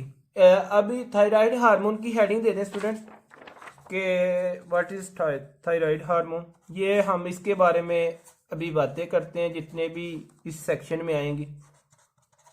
थायराइड हार्मोन, तो सबसे पहले तो ये बताइएगा, आप लोगों से क्वेश्चन है कि ये जो थायराइड हार्मोन है, थायराइड रिलीजिंग हार्मोन या थायराइड जो आपका हार्मोन है जो कि आपकी टीएसएच की फॉर्म में एंटीरियर किस से निकलता है, एपीएल से निकलता है कि आपकी पीपीएल से निकलता है, ये बताएं किससे निकलता है? एपीएल से, एपीएल से। तो अब हम ये जो आपका थायराइड हार्मोन है मीन के स्टूडेंट्स हम इसकी बातें करेंगे। सबसे पहले देखेंगे ये क्या चीज़ है, उसके बाद जो सेकंड हमारा टारगेट होगा इस सेक्शन में वो हम देखेंगे कि ये कैसे हम स्टडी करेंगे इसको। थर्ड जो हमारा टारगेट होगा वो हम देखेंगे कि ये सेंथिसाइज मतलब कि किस तरह होता है, ठीक है जी। इसकी मीन के सेंथिसिस किस तरह होती है, ये हमारे टारगेट्स हैं। तो एक और पॉइंट यहाँ पे आपके लिए मेंशन कर दिया जाए कि मेडिसिन के अंदर जो आपका एंडोक्राइन सिस्टम है ना, इसको बहुत ज़्यादा टफ सिस्टम समझा जाता है, लेकिन इतना टफ नहीं है स्टूडेंट। कोई भी चीज़ टफ नहीं होती, सिर्फ उसके लिए सीक्वेंस से अगर आप उसको स्टडी करते हैं तो वो आपके लिए सुपर इजी हो जाती है उसके बाद। तो ये आप लोगों की सिर्फ रेगुलरिटी मांगता है। चलें जी, तो ये जो हार्मोन है मतलब कि thyroid hormone which is come from, एक मिनट, ये आपका जो थायराइड हार्मोन है ये आपका आता है जी थायराइड ग्लैंड से। कहाँ से आता है स्टूडेंट? आपका थायराइड हार्मोन कहाँ से आते हैं? थायराइड ग्लैंड से। मतलब कि थायराइड हार्मोन जो सेंथिसाइज होता है आपका वो भी थायराइड मतलब के जो ग्लैंड है वहां से मतलब के इसकी सेंथिसिस होती है। तो यहाँ पे आप लोग लिखें सबसे पहले इसके बारे में पॉइंट के thyroid hormone, thyroid hormone, thyroid hormone के बारे में सबसे पहला जो आप लोगों ने पॉइंट लिखना है वो तो ये लिखें कि थायराइड हार्मोन सेंथिसाइज इन, थायराइड नोट्स बनाते जाएं, थायराइड हार्मोन सेंथिसाइज इन थायराइड ग्लैंड, इन थायराइड ग्लैंड, ये आपका थायराइड ग्लैंड के अंदर सेंथिसाइज होता है। तो नेक्स्ट हमारा पॉइंट ये है कि ये जो थायराइड हार्मोन होते हैं, आप लोगों से क्वेश्चन है कि कौन कौन से हैं, जल्दी से बताइएगा स्टूडेंट। थायराइड हार्मोन जो आपके हैं वो कौन कौन से हैं, ये आप लोगों से क्वेश्चन है आपका कौन कौन सा है। तो लिखें यहाँ पे फिर आपकी जो थायराइड हार्मोन है, thyroid, very good, T3 and T4, very good.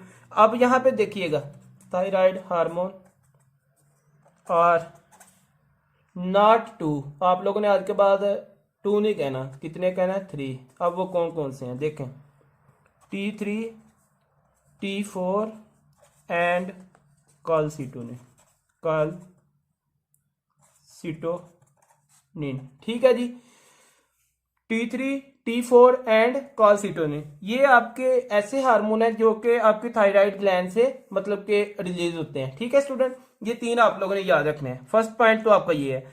ये जो आपका TSH है, ये कहाँ से आता है जल्दी से बताएं। TSH स्टूडेंट कहाँ से आता है, ये आप लोगों से क्वेश्चन है कि TSH आपका कहाँ से आता है। TSH थायराइड आपका कहाँ से आता है। TSH ये बताएं। APL से, वेरी गुड, कहाँ से आता है, APL से। तो जब आपका APL से TSH आता है तो फिर आपका TSH आपका थायराइड ग्लैंड पे जाता है और वहां से कितनी चीजें बनाता है। अब ये क्वेश्चन है, वहां से कितनी चीजें आपकी रिलीज करता है। अब ये क्वेश्चन है आप लोगों से। फिर दो डॉक्टर साहब ये देखें 1 2 and 3 T3 T4 and calcitonin. ठीक है जी, ये आप लोगों का पॉइंट क्लियर होना चाहिए। पहले हमने T3 T4 की ही बातें की, लेकिन आज हमने यहाँ पे डीपली बातें करनी है, तो इन तीनों की हम बात करेंगे। थायराइड ग्लैंड जो आपकी ये प्रेजेंट होती है, अब इसके बारे में याद रखें। जो आपकी थायराइड ग्लैंड है ये आपकी मतलब के जो ट्रैकिया का पता कि नहीं स्टूडेंट, पता। ये जो आपकी ट्रैकिया है ना, जो आपकी वेन जी, इसके ये जो ट्रैकिया की दोनों साइडों पे, ट्रैकिया की दोनों साइडों पे क्या होता है आपकी ये थायराइड्स मतलब के पाए जाते हैं। ठीक है जी, थायराइड जो आपकी ग्लैंड है। तो आपकी जो टोटल वहां से हार्मोन आते हैं वो आपके होते हैं 3। हाउ मेनी हार्मोन्स, जल्दी से बताएं। हाउ मेनी हार्मोन, डॉक्टर दनान आपसे question, how many hormones. 3 hormones. Okay, कौन कौन से जल्दी से ये भी बता दें, कौन कौन से स्टूडेंट्स, कौन से हैं। T3 T, उसके बाद T3 T4 and calcitonin. Okay जी, अब यहाँ पे लिखें जो फुल फॉर्म ऑफ T3 की आपने फुल फॉर्म देखनी है। फुल फॉर्म क्या जी, ये उसकी ट्राई आइडो थायोनीन। ठीक है जी, एक ये पॉइंट हो गया। उसके बाद सेकंड पे लिखें T4 की जो फुल फॉर्म है टेट्रा। स्टूडेंट ये देखिएगा, टेट्रा आइडोथायोनिन, वही सेम। और इसको एक और पॉइंट नाम देते हैं थायरोक्सिन। क्या नाम देते हैं इसको, थायरोक्सिन। अब देखें जी, अब इसका मतलब क्या है। ये जो आपका T3 है ना, ये जो आपका T3 है, इसके अंदर होते हैं 3 आयोडीन। स्टूडेंट कितने आयोडीन होते हैं, 3 आयोडीन इसके अंदर होते हैं। ये ऐसा हार्मोन है, T3 ऐसा हार्मोन है जिसके अंदर आपके 3 आपके आयोडीन होते हैं। और ऐसा हार्मोन जिसके अंदर आपके 4 आयोडीन होते हैं उसको क्या कहते हैं, जल्दी से बता दें स्टूडेंट। ऐसा हार्मोन जिसके अंदर आपके फिर 4 आपके होते हैं टेट्रा। वेरी गुड, क्या होता है, टेट्रा। फिर थर्ड पे लिखें आपका कैल्सिटोनिन। क्या होता है स्टूडेंट, कैल्सिटोनिन। तो यहां पे आप लोग आगे फिर लिखें, नेक्स्ट पॉइंट की तरफ चलते हैं। ये आपको पता चल गया student, T3 T4 and calcitonin, ये 3 हार्मोन आपके थायराइड ग्लैंड से आते हैं। उसके बाद थायराइड, ये आप इसके बाद पॉइंट लिखें, नेक्स्ट पॉइंट थायराइड ग्लैंड लाई करती है आपकी, lies on the both side of trachea की ये दोनों साइडों पे आपके क्या होता है, थायराइड ग्लैंड।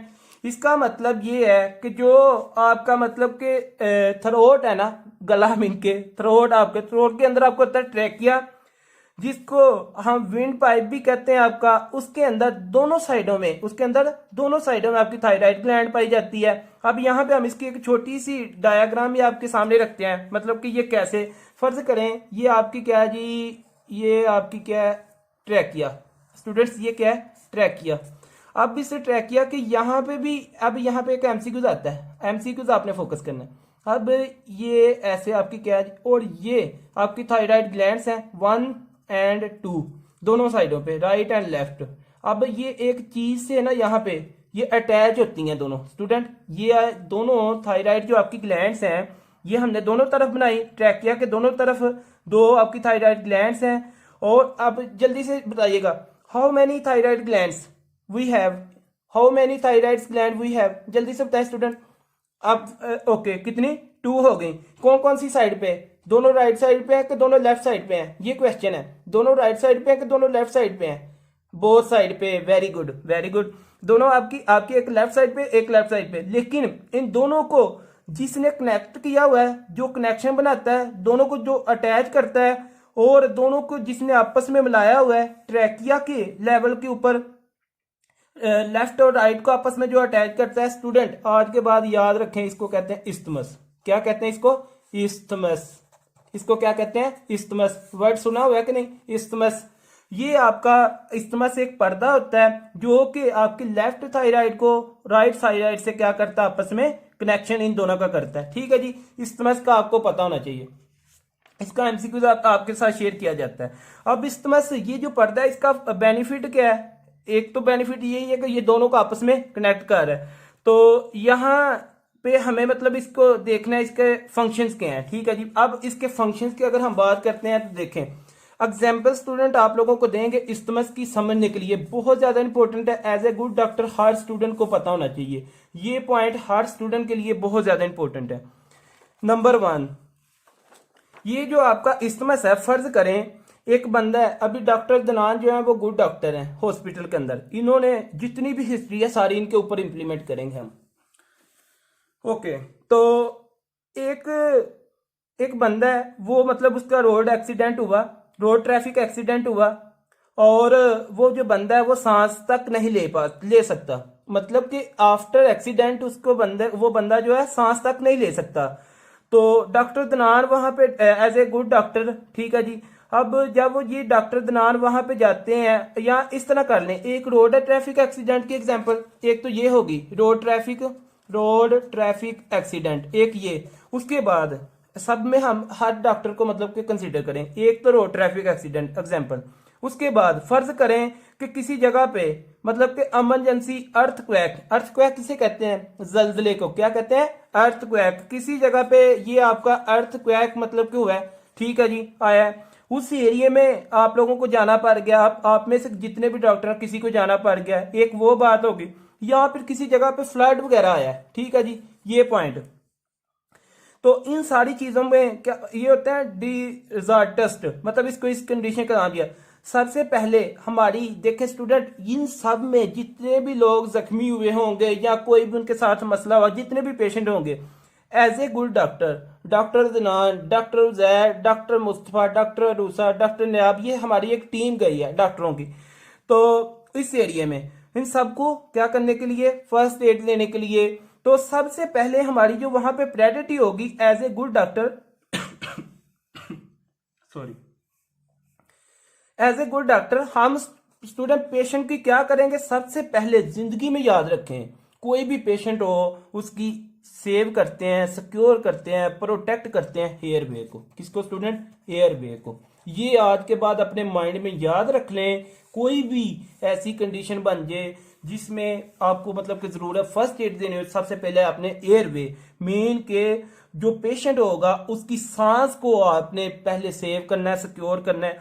अगर फर्ज करें उन पेशेंट्स में से किसी पेशेंट की ब्लीडिंग बहुत ज्यादा किसी इंसान की हो रही है, हम ब्लड तो उसमें वापस डाल सकते हैं, ब्लड रिप्लेस कर सकते हैं, लेकिन अगर सांस चली जाए तो आप लोगों से क्वेश्चन है कि क्या पेशेंट की सांस आप लोग डाल सकते हैं, उसमें सांस डाल सकते हैं अगर नो, तो इसलिए एज ए गुड डॉक्टर सबसे पहले आप लोगों ने एयरवे को मतलब के स्टैंड अप करना होता है।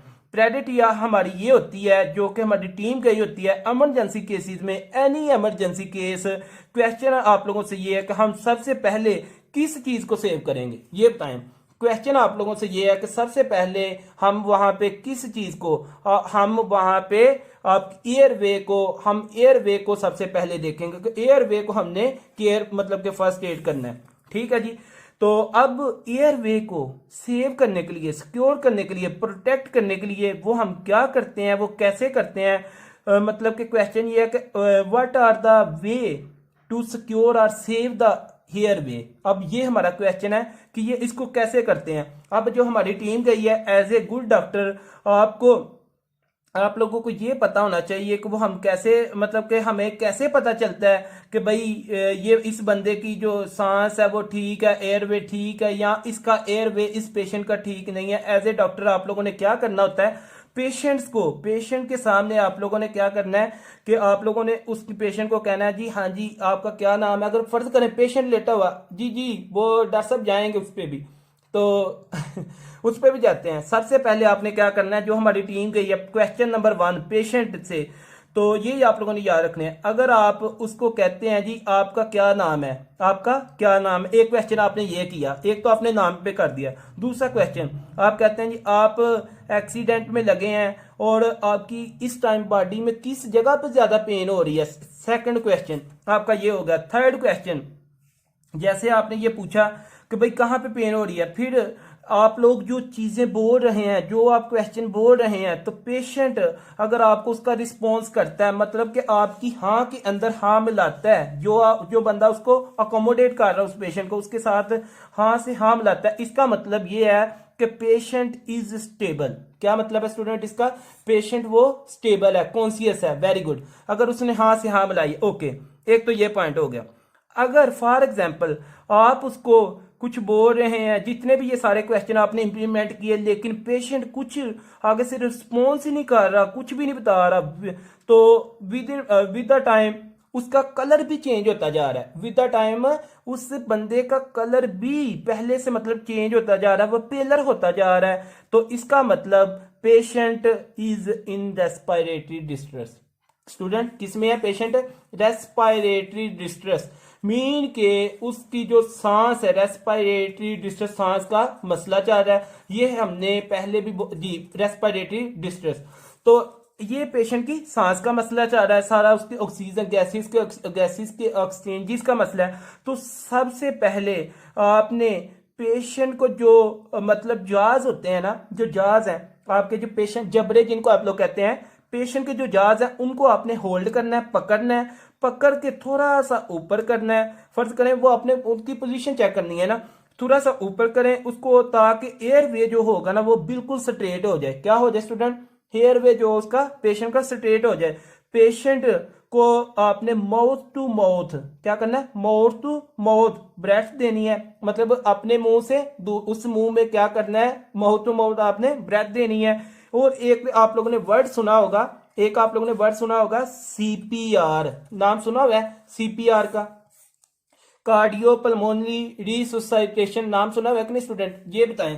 कार्डियो, यस, ये होता है सीपीआर इसका। और ये हम क्या करते हैं, ये जो सीपीआर है ये हम 100 टाइम पर मिनट करते हैं, 100 टाइम पर मिनट। और 30 टाइम करने के बाद हम क्या करते हैं? माउथ टू माउथ हम उसकी ब्रेथ देते हैं। क्या करते हैं स्टूडेंट? 100 टाइम हम पर मिनट करते हैं, 30 टाइम के बाद हम इसको क्या करते हैं? माउथ टू माउथ क्या करते हैं? ब्रेथ देते हैं पेशेंट को। तो अब जैसे ये कंडीशन होती है, अब उस पेशेंट को जब देखें यहां तक हमने उसको स्टेबल किया, मतलब सीपीआर कर लिया, सब कुछ कर लिया, ठीक है जी, चेस्ट प्रेस जी। उसके बाद 4th नंबर पे जब आप उस पेशेंट को हॉस्पिटल के अंदर ले आए, मतलब उस कंडीशन तक आ गए, फिर वहां पे क्या करना होता है? हॉस्पिटल के अंदर आप लोगों ने एज ए गुड डॉक्टर क्या करना है? एंडो, या आप लोगों ने नाम सुना हुआ है एंडोट्रैकियल, ये हम रेस्पिरेटरी सिस्टम के अंदर पढ़ेंगे बहुत ज्यादा डिटेल में, नो प्रॉब्लम। यहाँ पे ये सिर्फ इसके एस्टिमेट्स को हमने देखने के लिए कर रहे हैं। एंडोट्रैकियल ट्यूब, किस किस ने नाम सुना हुआ है? एंडोट्रैकियल एक ट्यूब होती है, या इसको नाम देते हैं ओरोट्रैकियल, या इसको कहते हैं नेजोट्रैकियल। ये तीनों नाम से हम इसको मतलब के करते हैं, ठीक है जी। तो ये फिर हम सारे सिस्टम मेथड यूज करते हैं और पेशेंट को गैसेस जो है ना प्रोवाइड करते हैं। उसके बाद अब क्या होता है? सेकंड पेशेंट ऐसे होता है जी, एक तो वो पेशेंट है, ठीक है जी। अब एक और पेशेंट, सेकंड पेशेंट की हिस्ट्री ये है, ये जो पेशेंट है इसकी हिस्ट्री ये है कि उसका जो पूरा मैग्जिला और मैंडिबुलर, पता है ना स्टूडेंट, मैग्जिला और मैंडिबुलर ये जो एरिया होता है उसका कंप्लीटली इस पेशेंट का रैप्चर हो चुका होता है। क्या होता है? कंप्लीटली रैप्चर हो जाता है। कौन कौन सा एरिया? मैग्जिला वाला और मैंडिबुलर। और जो रोड में कचरा वगैरह देखे ना, जब कोई बंदा रोड ट्रैफिक एक्सीडेंट होता है वहां पे कितनी मट्टी कचरा ये वो सारी चीजें पड़ी होती है कि नहीं स्टूडेंट? पड़ी होती, जल्दी से बताएं। पड़ी होती है, यस।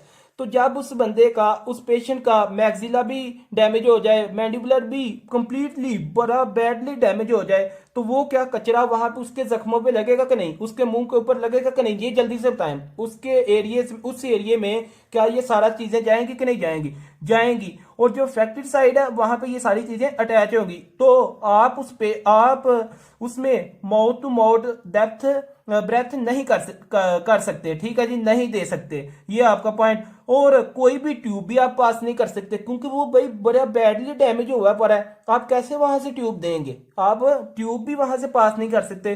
तो फिर क्वेश्चन ये बनता है कि फिर हम उसके बाद पेशेंट को मतलब कि ऑक्सीजन देने के लिए और हमारे पास कौन सा तरीका है और हम क्या कर सकते हैं, और मतलब एयरवे को हमने प्रोटेक्ट करना है, एयरवे को हम सिक्योर करने के लिए और हमारे पास कौन सा रास्ता है। हम फिर क्या करते हैं, डायरेक्ट जो आपके थ्रोट है, आपका गला है, इसके अंदर कट लगाते हैं स्टूडेंट, यहाँ पे हम यहाँ पे कट लगाते हैं इस एरिया में, ठीक है जी। क्या करते हैं, इस एरिया में कट लगाते हैं, इसको हम कहते हैं, इस प्रोसीजर को हम कहते हैं ट्रैकियोस्टोमी। क्या कहते हैं इसको, ट्रैकियोस्टोमी। ये हम सर्जरी के अंदर भी पढ़ेंगे, रेस्पिरेटरी सिस्टम में भी आपका आ जाएगा, तो नो प्रॉब्लम, ट्रैकियोस्टोमी।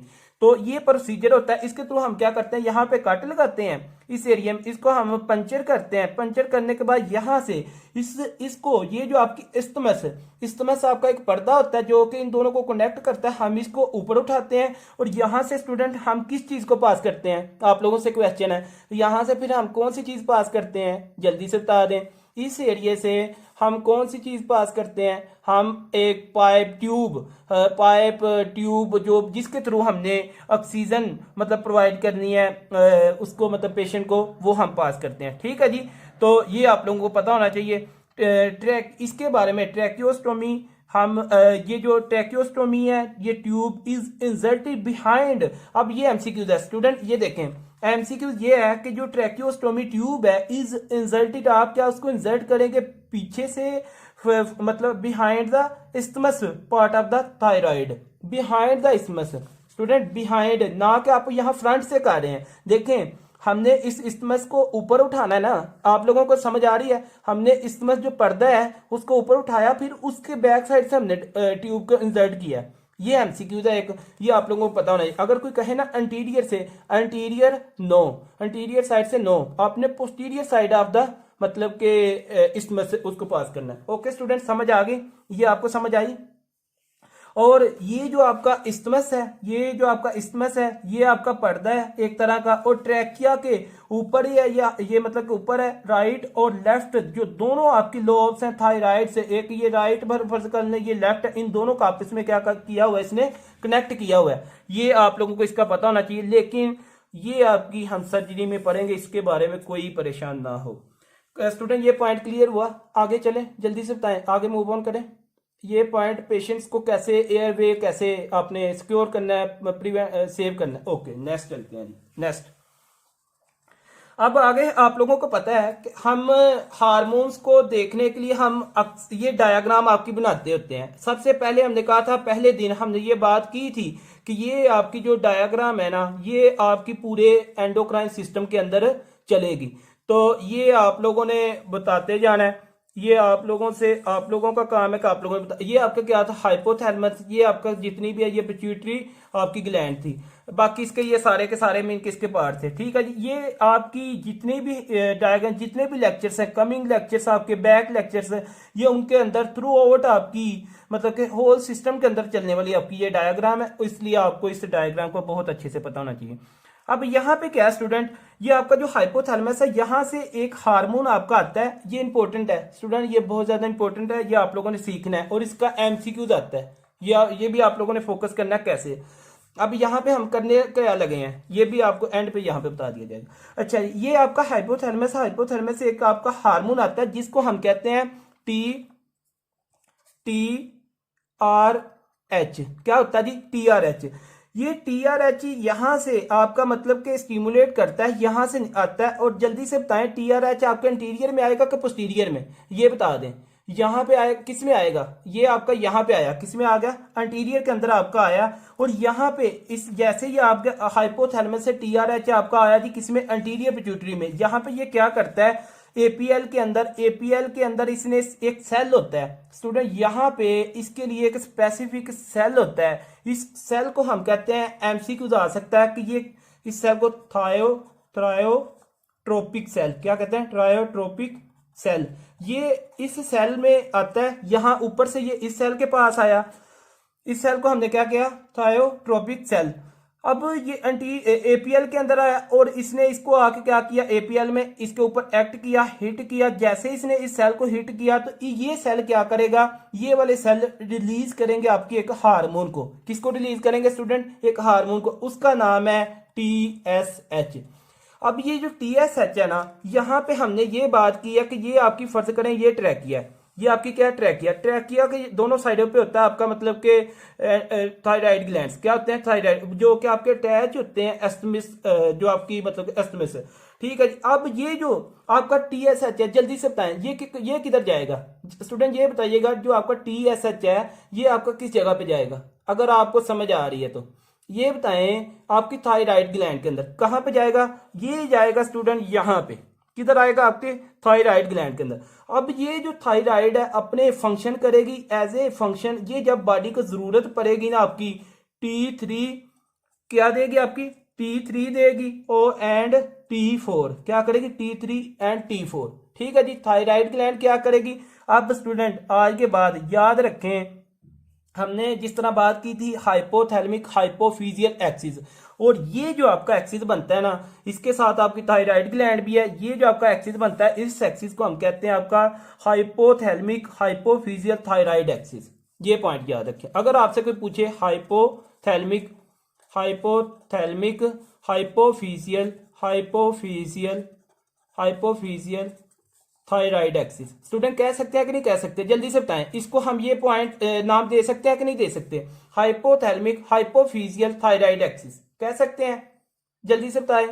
इसको हम ये कह सकते हैं क्योंकि ये देखें, ये हाइपोथैलेमस ये एक्सिस है, ये पिट्यूटरी ग्लैंड से जो आपका सेल थायरोट्रोपिक सेल आया, उसके बाद टीएसएच रिलीज किया इसने, और यहां से ये thyroid gland. Okay very good, तो ये आप लोगों को पता चल गया। अब इसके बाद यहाँ पे अब आप लोगों को हमने बहुत अच्छे से बात की T3 T4, और इसके साथ एक और हार्मोन आपका रिलीज होता है, जल्दी से बताएं उसका क्या नाम है, उसका नाम बता दें, उसका नाम बता दें, काल्सिटोनिन। क्या चीज होती है वो, काल्सिटोनिन। तो ये यहाँ से नॉर्मली आपके मतलब के वैसे T3 T4 और काल्सिटोनिन रिलीज होता है। तो जो थायराइड ग्लैंड है वह यहां से 3 हार्मोन आपके रिलीज होते हैं, ये वाले 3 हार्मोन। ठीक है जी स्टूडेंट, ये आप लोगों को पता होना चाहिए। इसके बाद नेक्स्ट, अब आप लोगों से क्वेश्चन है कि ये थायराइड कितने हार्मोन देती है, ये बताएं, जल्दी से बता दें स्टूडेंट, कितने हार्मोन देती है, कितने हार्मोन, 3 हार्मोन। सब स्टूडेंट बताएं। ये आपके 3 हार्मोन आ गए। काल्सिटोनिन का अब ये पॉइंट है, एमसीक्यू यहां से आता है, बहुत ज्यादा इंपॉर्टेंट, आपके साथ हाईलाइट कर दिया जाएगा। काल्सिटोनिन कहां से आया आपका, वो हम सेपरेट, इसकी काल्सिटोनिन के ऊपर एक लेक्चर होगा। ठीक है, ये इसका लेक्चर होगा। लेकिन काल्सिटोनिन जो आपका ना ये आता है थायराइड ग्लैंड से, लेकिन calcitonin will not release due to effect of TSH. ये स्टूडेंट पॉइंट याद रखें कि काल्सिटोनिन जो है ना, ये आपकी जब टीएसएच का इफेक्ट होता है इसके ऊपर, ये इफेक्ट करती है थायराइड ग्लैंड के ऊपर, ये सिर्फ T3 एंड T4 देती है, लेकिन इसके इफेक्ट से आपका काल्सिटोनिन नहीं रिलीज होता। ये अभी तक पॉइंट याद रखें, आगे हम बात करते हैं इसकी थोड़ी सी। ठीक है जी, ये सबको क्लियर है। ये एमसीक्यूज है कि काल्सिटोनिन की इफेक्ट की वजह से T3 एंड T4 आपका रिलीज होगा, लेकिन आपका सॉरी टीएसएच के इफेक्ट की वजह से T3 एंड T4 आपका रिलीज होगा, लेकिन काल्सिटोनिन आपका थायराइड ग्लैंड से इसके इफेक्ट की वजह से रिलीज नहीं होगा। ये इंपॉर्टेंट पॉइंट है। उसके बाद नेक्स्ट चलते हैं। ये भी याद रखें कि आप लोगों को मतलब कि ये पता होना चाहिए कि आप लोगों ने ये कभी नाम सुने हैं स्टूडेंट, ये बताइएगा कि आप लोगों ने ये कभी पहले नाम सुने, हाइपोथायरिज्म, हाइपरथायरिज्म, ये हाइपोथायरिज्म, हाइपरथायरिज्म, एक होता है हाइपो, एक होता है हाइपरथायरिज्म। ये मतलब कि जब जैसे आपको ये समझ आ गई चीजें, ये आपको समझने के लिए जब हम पैथोलॉजी के अंदर जाएंगे, ये आपकी पैथोलॉजी है, क्योंकि किसी चीज का कम या ज्यादा होना क्या होता है, उसकी पैथोलॉजी। ठीक है जी, तो इसलिए ये हम इंशाल्लाह आपकी पैथोलॉजी के अंदर डिस्कस करेंगे। अभी आपको यहां तक इनका नाम का पता होना है। उसके बाद स्टूडेंट एक हेडिंग दे दें, जल्दी से हेडिंग दे के सेल्स ऑफ थायराइड ग्लैंड, ये भी इंपॉर्टेंट है। ये इसमें से कोई भी एग्जाम उठा लें, एससीपीएस का उठा लें, कोई भी एग्जाम उठा लें, सेल्स ऑफ थायराइड ग्लैंड, ये आपका एमसीक्यू देखिएगा। एमसीक्यू तो आप लोगों को पता है, इसका कंसेप्ट देखें।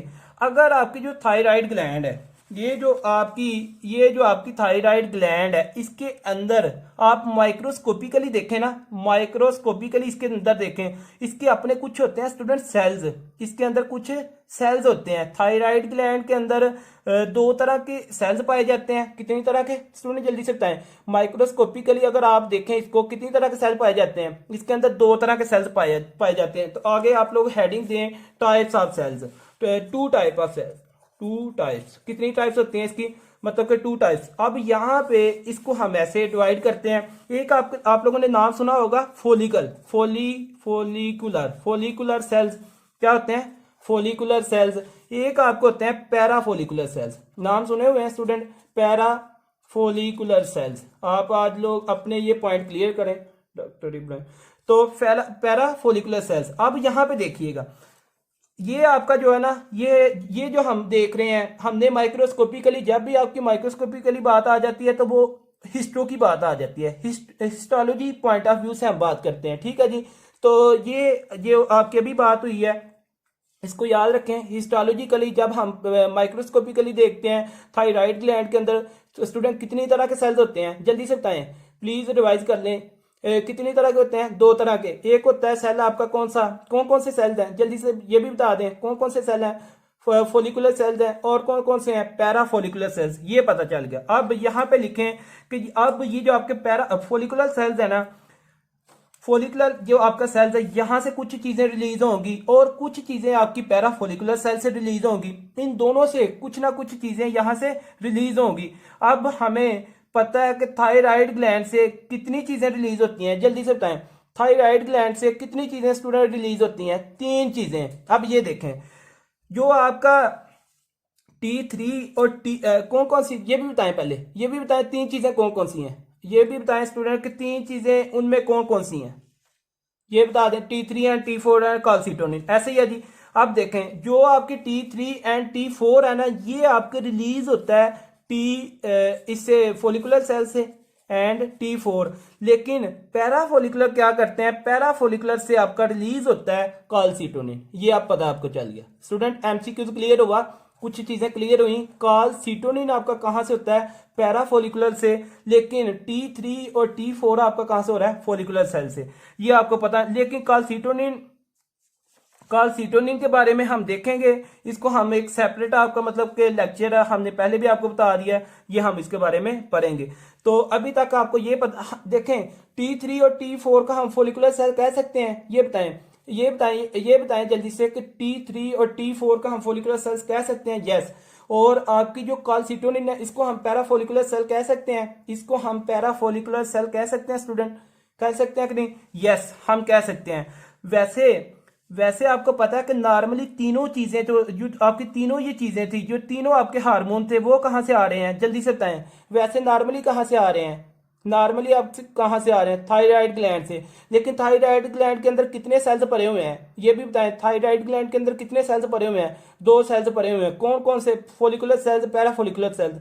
आपकी ये जो फोलिकुलर सेल्स हैं, ये किसके इफेक्ट की वजह से रिलीज होते हैं? ये भी बता दें, ये किस चीज के इफेक्ट की वजह से? TSH, very good. किसकी वजह से? TSH, very good. ये पॉइंट आपका क्लियर करना था। ओके जी, अब आगे जाते हैं। तो अब ये जो आपको होते हैं, इन सब का T3 एंड T4 का, इन सब का एक मेन फंक्शनल सेल, एक main functional unit of cell होता है सबका। मतलब कि थायराइड में इन सब का क्या होता है? Main functional unit of cell होता है। लेकिन वो आंसर इज, ये जो आपका मतलब T3 एंड T4 का जो मेन फंक्शनल यूनिट सेल है, वो आपका फोलिकुलर सेल्स है। लेकिन जो आपका इसका कैल्सिटोनिन का जो मेन यूनिट है, वो आपका कौन सा है? पैराफोलिकुलर। स्टूडेंट समझ आ गई? पैरा। ओके। तो यहाँ पे ये आप लोगों को पता होना चाहिए कौन से हैं। जो आपका TSH है, ये आपका रिलीज करेगा T3 या T4 को। ये भी पॉइंट आपका पता है। लेकिन TSH जो आपका, उसके ऊपर होते हैं रिसेप्टर। क्या होते हैं? Receptor on follicular cell. TSH जो आपका मतलब, सॉरी, TSH के लिए आपका ये जो फोलिकुलर सेल है ना, इसके ऊपर आपके होते हैं रिसेप्टर। ये पॉइंट स्टूडेंट क्लियर करें। इसके ऊपर क्या होंगे? रिसेप्टर। जब वो आके रिसेप्टर के ऊपर काम करेगा, देखें TSH, हमने ये पहले दिन भी बात की थी कि जब भी किसी सेल के ऊपर कोई रिसेप्टर होगा फिर ही कुछ जाके हार्मोन उसके साथ अटैच करेगा तो फिर वो अपना फंक्शन शो करेगा। अब TSH के जो होते हैं वो रिसेप्टर होते हैं किसके ऊपर, इसके रिसेप्टर होंगे फॉलिकुलर सेल के ऊपर, ठीक है, और पैरा फॉलिकुलर सेल के अपने मतलब के होंगे वो सेपरेट जो कि इसको मतलब कि रिलीज करेंगे, क्योंकि पैराफोलिकुलर जो है वहां से कॉलसीटोनिन आएगा और इसको हम सेपरेट स्टूडेंट स्टडी करेंगे, नो प्रॉब्लम नो प्रॉब्लम। लेकिन पैराफोलिकुलर्स का एक और एमसीक्यूज आता है, एक और एमसीक्यूज ये आता है कि पैराफोलिकुलर सेल को हम सी सेल ऑफ थायराइड भी कहते हैं, ये भी पॉइंट याद रखें, सी सेल्स ऑफ थायराइड भी कहते हैं, ये भी आपको पता होना चाहिए स्टूडेंट। अब इसको ये क्यों कहते हैं, अगर आप लोग ये कहते हैं थायराइड को, अगर आप लोग कहते हैं तो हम ये आपको बता देते हैं किसको क्यों कहते हैं, मतलब कि सी सेल्स क्यों कहते हैं। ये अगर आप लोग सेटिस्फाई हैं तो ये भी हम कर लेते हैं, जल्दी से बताएं स्टूडेंट, ये कर लें कि भाई इसको सी सेल्स, फिर इसका सी सेल का क्यों नाम दिया, बता दें, कर लें, ओके कॉलसीटोनिन के, चले जी कर लेते हैं, ओके। तो देखें जी, ये आपकी फर्ज करें कि देखें यहाँ पे छोटे छोटे ये डॉट्स हैं, ये आपके क्या है फर्ज, ये एक डॉट है, एक ये डॉट है, एक आपका ये डॉट है, एक ये सारे क्या है स्टूडेंट डॉट्स हैं। ये छोटे छोटे डॉट्स होते हैं फॉलिकुलर सेल्स हैं, ये मतलब कि जो छोटे छोटे डॉट्स हैं ना, ये इनको आप समझिए कि ये आपके क्या है स्टूडेंट फॉलिकुलर सेल्स, हम इनको कह रहे हैं फॉलिकुलर सेल्स, ये वाले मतलब कि T3 T4 के फॉलिकुलर सेल्स। अब ये जो आपके छोटे छोटे डार्ट्स हैं जिनको हम फॉलिकुलर सेल्स कह रहे हैं, थायराइड ग्लैंड के अंदर ये जो डार्ट्स शो करते हैं, ये आपके किसको शो कर रहे हैं, जल्दी से बताएं, ये थायराइड ग्लैंड के अंदर, ओके। तो हम ये बात कर रहे थे कि ये जो आपका पैराफोलिकुलर सेल्स हैं इनको सी सेल्स क्यों कहते हैं। तो ये जो आपके छोटे छोटे इनके डार्ट्स हैं जो कि हमें नजर आते हैं थायराइड ग्लैंड के अंदर, ये डार्ट्स पड़े हुए हैं, इनको हम क्या कंसीडर करते हैं, ये हमें शो करते हैं ये डार्ट्स के, ये आपके फॉलिकुलर सेल्स हैं, स्टूडेंट आ रहे हैं, ये आपके शो करते हैं कि फॉलिकुलर सेल्स, ठीक है जी। अब आप ये बताएं कि फॉलिकुलर सेल से आपकी कौन सी चीजें, कौन से हार्मोन रिलीज होते हैं, जल्दी से बताएं स्टूडेंट, फॉलिकुलर सेल से आपके कौन से हार्मोन रिलीज होते हैं, T3 एंड T4, ओके। अब आगे आ जाते हैं बात, अब आपको पता है कि ये पैरा का मतलब होता है अराउंड, स्टूडेंट जल्दी से बताइएगा पैरा का मतलब क्या होता है, अराउंड, ऐसे ही है जी, पैरा का मतलब क्या है, अराउंड। तो फॉलिकुलर आपके फॉलिकुलर सेल्स, ठीक है जी, सिर्फ एक जो वर्ड है आपका चेंज हुआ है पैरा, इसका मतलब ये है कि ये जो आपके फॉलिकुलर सेल्स हैं, ये जो छोटे छोटे आपके डार्ट्स हैं, इनके इर्द गिर्द, इनके क्या होता है इर्द गिर्द पैराफोलिकुलर जो आपके अराउंड, पैराफोलिकुलर जो सेल्स होते हैं इन फॉलिकुलर सेल्स के गिर्द डेवलप करते हैं, अराउंड होते हैं, लेकिन उनकी जो शेप होती है ना वो ऐसे होती है। आप देखें, अब आप मुझे ये बताएं कि क्या ये सी नहीं बन गया आपका, स्टूडेंट ये बताइएगा, क्या जब इन्होंने पैराफोलिकुलर इसके अराउंड आया तो ये सी बना कि नहीं बना, ये बताएं। और ये आपके जितने भी सेल्स हैं उन सब के ऐसे होता है, जितने भी सेल्स होते हैं उनके ऐसे पैराफोलिकुलर्स, ठीक है जी, ये सारे के सारे ऐसे होते हैं, ये आपको माइक्रोस्कोपिकली ऐसे नजर आएंगे, इसलिए ये जो आपके पैराफोलिकुलर सेल्स होते हैं उनको हम आपका सी सेल्स भी कहते हैं। स्टूडेंट कन्फर्म, हाँ जी। इसमें हमने ये बात की कि ये आपके पैराफोलिकुलर सेल्स हैं आपके थायराइड ग्लैंड के अंदर, तो हमने ये भी बात की है कि ये आपका पैरा होता है, इसका मतलब राउंड है, जो पैराफोलिकुलर सेल्स हैं ये आपका फॉलिकुलर सेल्स के राउंड ऐसे सी फॉर्म में, सी शेप में होते हैं, इसलिए हम इसको पैराफोलिकुलर सेल्स को सी सेल्स भी थायराइड का कहते हैं।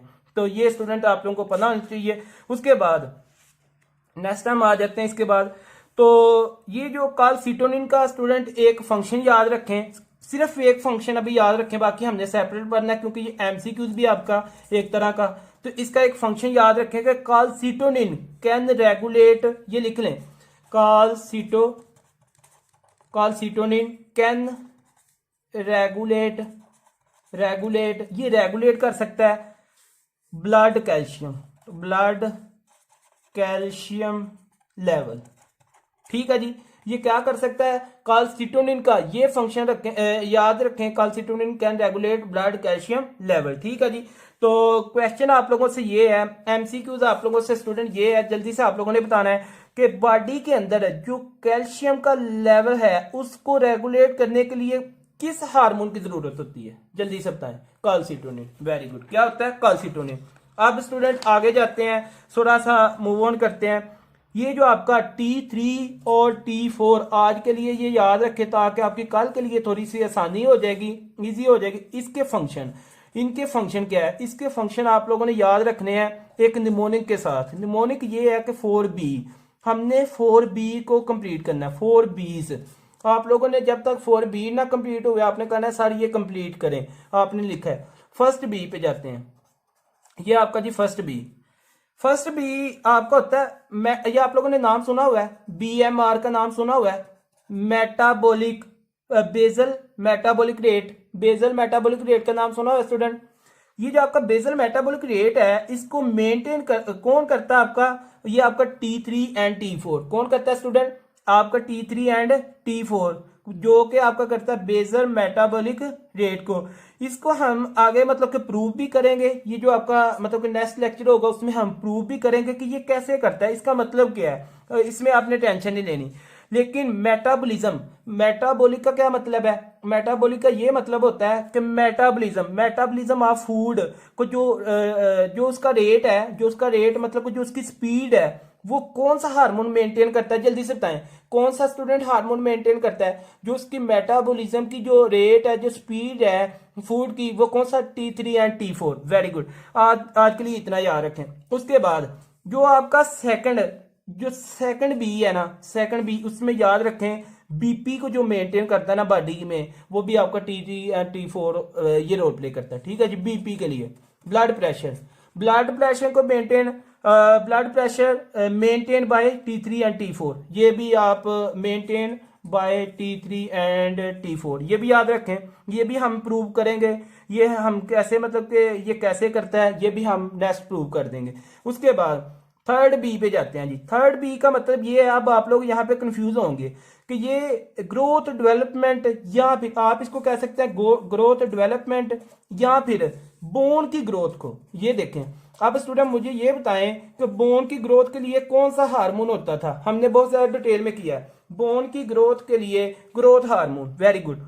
वैसे नॉर्मली आपका ग्रोथ हार्मोन ही काम करता है, लेकिन बुक वाले ये कहते हैं कि थायराइड हार्मोन आपका हेल्प करता है ग्रोथ ऑफ बोन में, किसमें, ग्रोथ ऑफ बोन में, along with growth hormone, along with growth hormone mean कि उसका as a helper, as a facilitator वो इसके साथ काम करता है। कितने परसेंट वो काम करता है ग्रोथ, ये आपका थायराइड जो T3 या T4 10%, लेकिन 90% किसका काम है, आपके ग्रोथ हार्मोन का। ये पॉइंट स्टूडेंट याद रखें, 10% इसका काम है, 90% आपके ग्रोथ हार्मोन का काम है, ये भी पॉइंट याद रखें।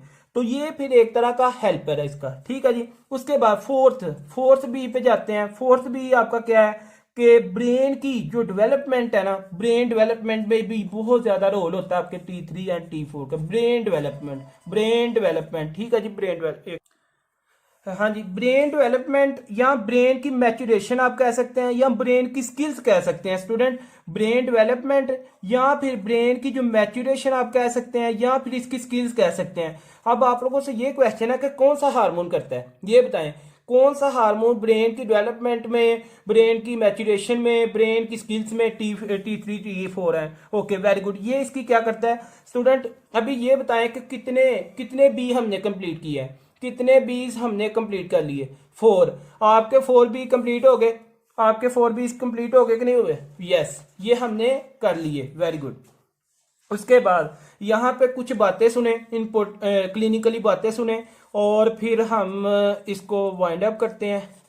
क्लिनिकली कुछ पॉइंट्स हैं, देखें स्टूडेंट, जब एक इंसान पैदा होता है ना, ये पॉइंट्स आपको ऐसे ही मतलब कि जब एक इंसान पैदा होता है तो पैदा होने के बाद जो उसका ब्रेन है ना वो still maturation up to 2 year, 2 साल तक उसके ब्रेन की क्या होती है, मैच्योरेशन होती रहती है। कितने साल स्टूडेंट, ये बताएं। एक बच्चा जब पैदा होता है ना, बेबी जब बोर्न करता है, 2 साल तक उसकी ब्रेन की मैच्योरेशन, उसकी डेवलपमेंट होती रहती है। 2 साल तक उसकी जो फ्रंटल, आपने नाम सुना होगा एक फ्रंटल मतलब वो कहते हैं ना, तो वो जो एरिया होता है ना, जो फ्रंटल जो होती है वहां पे फ्यूज करती हैं। ठीक है जी, 2 साल के अंदर। और 2 साल के बच्चे में ब्रेन स्टिल क्या करता है, मैच्योरेशन करता है। पहले 2 साल में जिस बच्चे का ब्रेन प्रॉपरली अगर मैच्योर हो जाए, वो पूरी जिंदगी इंटेलिजेंसी में होता है, मतलब कि हर चीज उसको समझ आती है, पूरी जिंदगी सारी लाइफ उसकी अच्छी गुजरती है। लेकिन अगर 2 साल में ब्रेन अंडर डेवलप रहे, तो इसमें मेंटल रिटार्डेशन स्टूडेंट चांसेस बहुत ज्यादा होते हैं, मेंटल रिटार्डेशन के चांसेस बहुत ज्यादा होते हैं। ये पॉइंट आप लोगों को पता होना चाहिए। कौन से बच्चे जिनका 2 साल के अंदर ब्रेन की जो डेवलपमेंट है, मैच्योरेशन है, जी फ्रंटालिस बिल्कुल ऐसे ही है वही, तो उसमें मेंटल रिटार्डेशन के चांसेस बहुत ज्यादा होते हैं। तो कौन से हार्मोन आपकी मतलब के बर्थ के बाद पहले 2 साल में पूरी ब्रेन की मैच्योरेशन करते हैं, वो आप लोगों से क्वेश्चन है, जल्दी से बता दें कौन से हार्मोन रोल प्ले करते हैं, T3 एंड T4। ये भी स्टूडेंट आप लोगों को पता चल गया। एक तो ये पॉइंट है। अब हमारा एज ए गुड डॉक्टर, अब चले आगे आपसे ये भी क्वेश्चन करते हैं। अब एक और बात है, अगर एक बच्चा ऐसा बच्चा है जिसको आप कंजेनिटल हाइपोथायरायडिज्म है, ये हम पढ़ेंगे डिजीज के अंदर। कंजेनिटल का मतलब ये होता है कि बाय बर्थ, मतलब कि पैदाइशी, जिसको हम कहते हैं बाय बर्थ, उसको क्या हाइपोथायरायडिज्म। हाइपो का क्या मतलब होता है स्टूडेंट, जल्दी से बताएं। हाइपो का क्या मतलब है, हाइपो का मतलब डिक्रीज होना। तो इसमें हाइपोथायरायडिज्म, मुझे ये बताएं कि क्या T3 या T4 का लेवल कम होगा कि ज्यादा होगा, ये बताएं। हाइपोथायरायडिज्म में T3 का लेवल कम होगा कि ज्यादा होगा। अब उसमें क्या होता है स्टूडेंट, T3 एंड T4 का लेवल क्या होगा, कंजेनिटल हाइपोथायरायडिज्म में उसका कम होगा। ये आप लोगों को पता होना चाहिए। जिस बच्चे में मदर की तरफ से T3 और T4 कम आ जाए ना उस बच्चे में, ये बच्चे 100%, आज के बाद याद रखें, 100% जिंदगी में ये जो बच्चे होंगे मेंटली तौर पे रिटार्डेशन होंगे, मेंटली तौर पे रिटार्डेशन के ये शिकार होंगे। ठीक है जी, ये पॉइंट आप लोग इसको याद रखें।